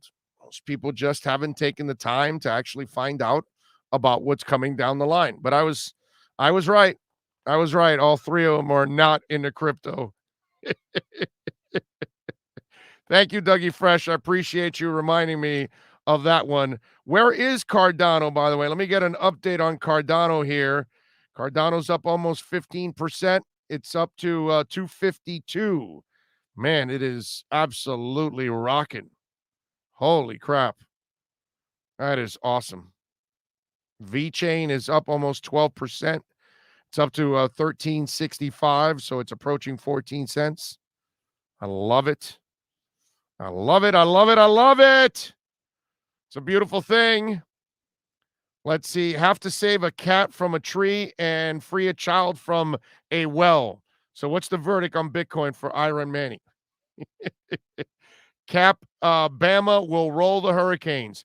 Thank you, David. I appreciate that enlightening news. I don't think any of us, I think most of us thought that Miami was going to beat Alabama. Damn, David just ruined it for all of us. I thought for sure the Canes would beat Alabama at least 52-5. We'll give them a field goal and a safety. But according to David here, they're going to roll Miami, he says. Damn, I'm depressed now. I thought for sure they'd beat Alabama. Mike No-Go Zones, love you, brother. Thank you for giving us some love on the Super Chat. Mike No-Go Zones, which, by the way, check out his YouTube channel. He does an excellent, excellent job. I saw your post on the haircut in Kabul. Now that OnlyFans is going to be removing its spicy content, will we be seeing an influx of attractive females serving and delivering our meals? Maybe. And why is OnlyFans doing that? They're going to lose business. Man, if people want to get off watching some chick play with herself, then whatever, dude. Leave them alone. They're not bothering anybody. That's how they get their kicks. As long as minors aren't involved, as long as you're not hurting kids, as long as you're not hurting animals, as long as you're not hurting human beings, it's fine, bro. Let them. You should have brothels all over the place, too. Seriously, man. Let them work. Who cares? Regulate it. Warren G it, bro. Regulate it. Come on. It's crazy. But yeah, and now that you mentioned this, Mike No-Go Zones, here's the screwed up part about all of this. The world we're living in right now.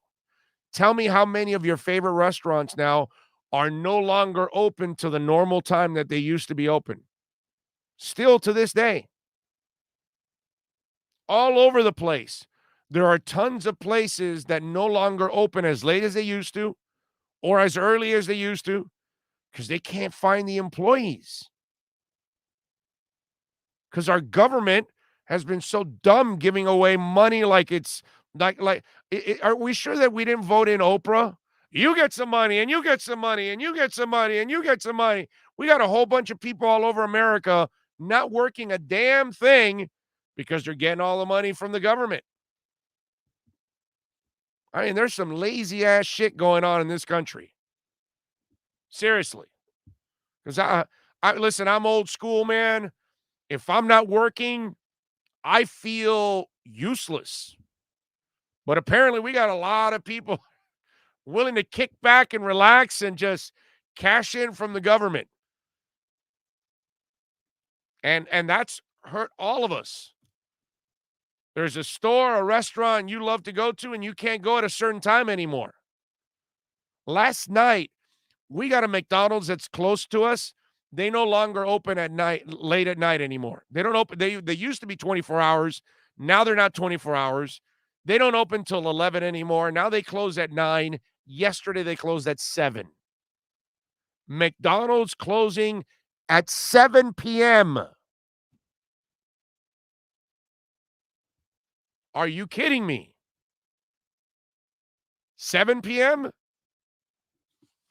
That's nuts, man. And we're all screwed like that. All of us. All over the place. Alex Diaz, thank you, sir, for giving us some love on the super chat. Says, good afternoon. A great news on Bowden. What is this? I am hearing that DVP, Fuller, Wilson are not hurt. Just checking to see what they have behind them. I don't know, man. Maybe they're bringing them along slowly. I have no idea. We'll find out. They lie too much to us. I don't know. We'll find out tomorrow who plays, who doesn't. We'll find out in week 1 who's healthy, who isn't, man. Maybe they want to keep everybody guessing.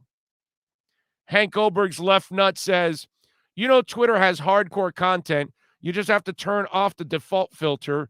Videos limited to 220, which is all I need nowadays. You get your business done in 2 minutes, right? All right. Quick work. So we can call Hank the Minuteman. All right. Christopher Moss says, Big O, people can now interview jobs and ask, what can you offer me? Oh, let me tell you something. I get an email probably every other day. I even got phone calls the other day. I got a phone call. No, I got 2 phone calls trying to offer me a job at Amazon. They're calling people to offer them work. They're offering incentives for people to work now. It's crazy, dude. Like, this is the time for those of you that are hanging out. This is actually the time you want to go get a job. You actually have employers by the balls now. Just an example. That McDonald's that closes at 7, how much money is that owner losing now? Ian from Brooklyn, thank you. Sending us some love on the Cash App. Thank you. Remember, Cash App or Venmo, Cash Big O Show. That's Cash Big O Show. We get the entire donation there at Cash App and Venmo. You can send it in on the Super Chat, but YouTube steals 30% of it. So we only get 70% of the donation. You know what I'm saying? So Cash App or Venmo, we get the whole donation. That helps the show out more than the Super Chat. Just to give you guys the heads up. Cash Big O Show is the address. Cash Big O Show. Thank you, Ian. Appreciate you, my man. Very nice. Let's see. I hope they keep closing 7 p.m. $9 for a Big Mac. Screw them. Well, I wasn't even getting a Big Mac. But 7 p.m., man, that's crazy. Word of mouth says 7 p.m. is good now. Americans won't be as fat. LOL. Lord knows I can use that. How do you argue with word of mouth? He's right. Alex Diaz says, all you have to do is follow the porn stars on Twitter, and you are good. You guys know a little too much information here on all this.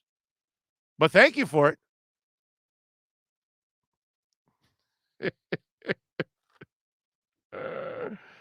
What do we have? Canes will roll Bama. I need that alert. He wants a blind ass fan alert. Blind ass fan alert. Look out, everyone. We've got a blind ass fan coming through. There you go. That blind ass fan alert is for Word of Mouth and Brandon Flood. Both were like, yeah, Canes are going to roll Alabama.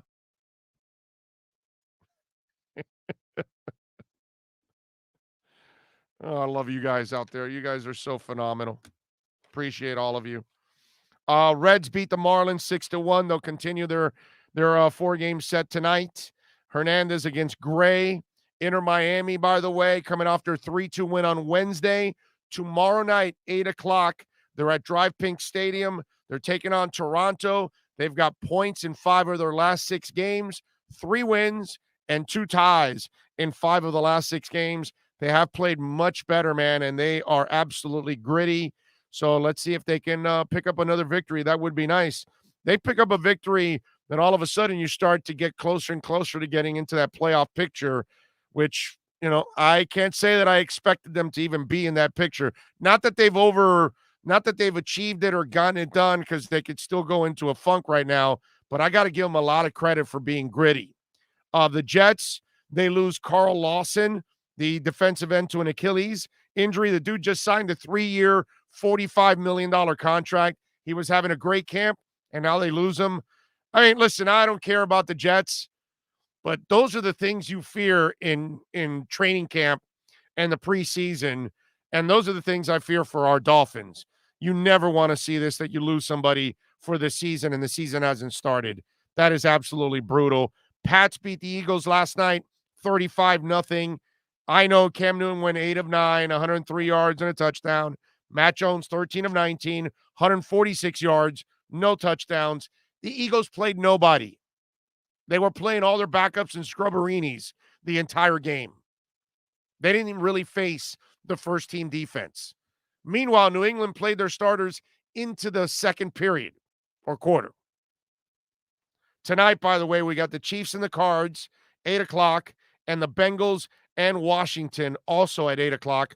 One's on ESPN and one's on the NFL Network. Okay? People wonder how Venezuela, a country rich with oil, got the way it is. We are slowly heading down the path. The inflation is already ridiculous. Printing money will do it. That's why you got to get into the Bitcoin. I'm just telling you. Bitcoin will allow you to keep your money and at a higher value than where our dollar is going. I'm not going to argue with you. The printing of money and everything that we've done is just ridiculous, but that's kind of the way one side does it. You know what I mean? It is what it is. I don't care, man. I'm not a Dem and I'm not a Rep. I don't care. I don't believe in either side, and I see the faults on both sides. So it's funny because if you're a Republican, then you think I'm a Democrat. If you're a Democrat, then you think I'm a Republican, and it's just so weird because, you know, most people can't be objective about the side that they're actually rooting for. Big O doesn't like Big Mac, no tomato. You're right. Miguel, you know me very well, because if I order a Big Mac, I order light on the sauce.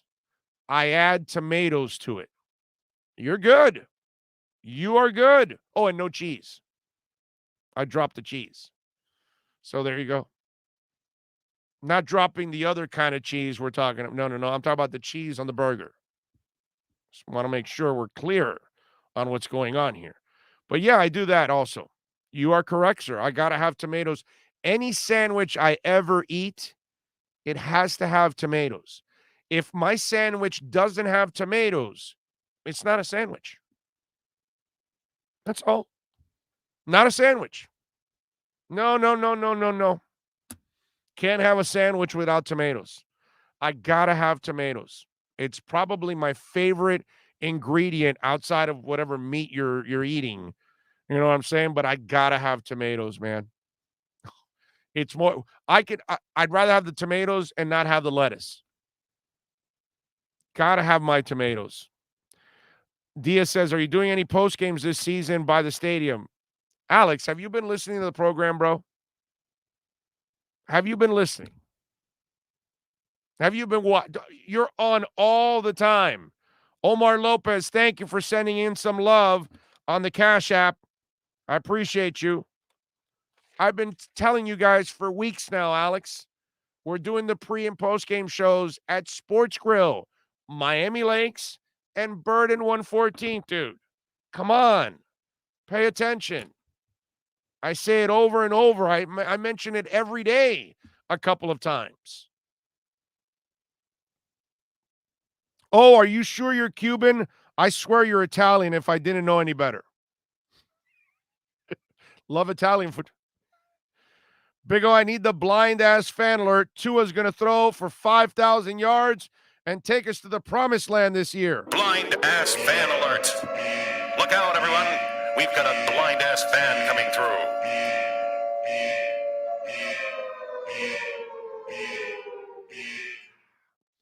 Drago says, Big O, you're just an honest American, rep or dem. That's how I view myself. You know? That's how I view myself. I don't like either side. I don't root for either side. I root for Americans. I don't root for Republicans or I don't root for Democrats. Because I see both of them are so screwed up that why am I going to take either side? They're both embarrassing. I mean, think about it. One side gives us Hillary. The other side gives us Trump. Seriously. Like, come on. You know what it is? I have to go to the voters registration box to, those are my candidates? Those are my selections? Really? Follow it up now with Biden? Really? I mean, we got over 300 million people in this country, and we can't put decent human beings up for president. Oh, I wouldn't put Biden as a person anywhere near Hillary and Trump, but Biden's a goofball. I mean, he's just going to screw everything up. Whatever, you know. Only thing I give him at least respect for is that he took the virus seriously. That's it. Outside of that, I don't want anything to do with Biden. Now, Q Susie, we already went through that. I'm not going for president, okay? You're trying to kill me. You want to kill me, okay? The only thing that's just as bad as being president is working at 1210. Let's see. Gotta have that extra mac sauce. Well, the mac sauce is good. I mean, but I can't have too much mac sauce. I don't like my sandwiches too saucy because then it just overshadows the sandwich. So that's why I always put light on the sauce because I do like their special sauce. I will admit the Thousand Islands and whatever else. Anybody work at McDonald's? What is it? It's Thousand Islands and what else is in that stupid sauce? Anybody ever worked at McDonald's that's on this chat board right now? Or if you're listening on a podcast, send it in on the email at bigoradioshow@yahoo.com. Did you guys at McDonald's create the sauce or does it already come made? You know what I'm saying? Because there's no doubt it's Thousand Islands. I don't know what else they put in it, but it feels like there's Thousand Islands in that Big Mac sauce. You know what it feels like? There's this Italian spread. Maybe I am Italian, not Cuban. Anyways, there's this Italian spread from Kraft. It would come in this little bottle and had a green label, and it was kind of it wasn't orange, but it was kind of orange-ish, but it was like a peach orange type thing, and it had little things inside of it also. And I remember that my mom used to buy it, and I loved it because you could spread it on your crackers and on bread or whatever, and it was so delicious. I forgot the name of that thing. I don't know if maybe it's just called Italian spread or bread spread or whatever the hell it is, but it was awesome, dude. Okay. It was delicious. And that actually tastes kind of like the McDonald's Big Mac sauce.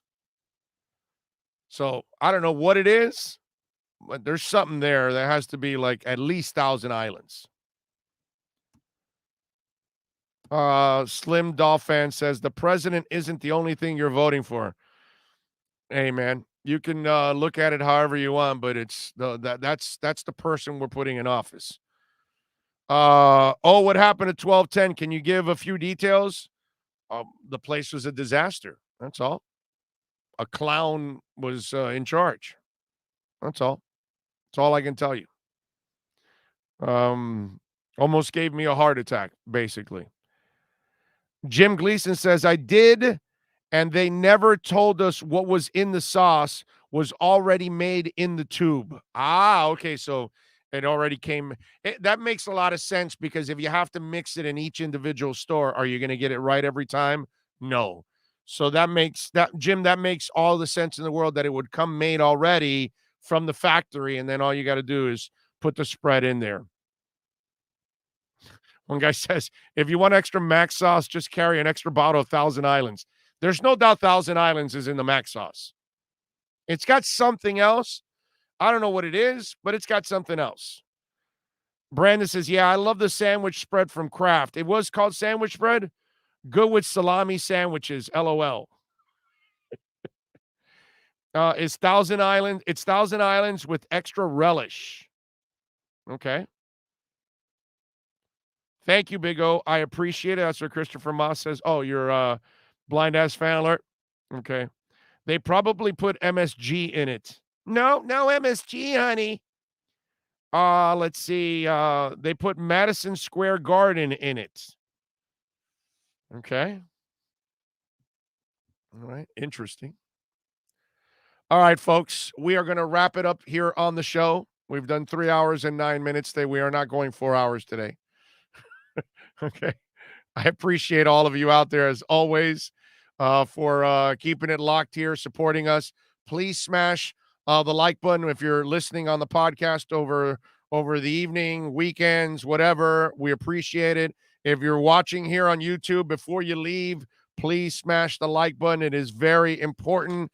And I think I got almost everybody. Dougie Fresh, SCE Home Theater, Leon Fresco, Mike No-Go Zones, Alex Diaz, Ian from Brooklyn, Omar Lopez. Thank you all for donating to the program. Remember, on Cash App or Venmo, it's Cash Big O Show is the address. If you want to make a donation, Cash Big O Show is the address. You all have a great weekend. We will see you tomorrow morning, 11 a.m. from 11 to noon. We'll be on tomorrow. And Alan Poupar will join us at 11:15 with our Sports Grill, Miami Dolphins Insiders Report. Looking forward to that. We will see you all tomorrow. Be good. Be safe. I love you all. When you need your warehouse looking good while staying efficient, there's only one place to find the finest racks in the business. Pallet Rack City in Hialeah. 305-424-8547. That's 305-424-8547. Pallet Rack City is the company you need when you want your warehouse sporting the finest racks in the business. After all, who doesn't love a great rack? Pallet Rack City. 305-424-8547. That's 305-424-8547.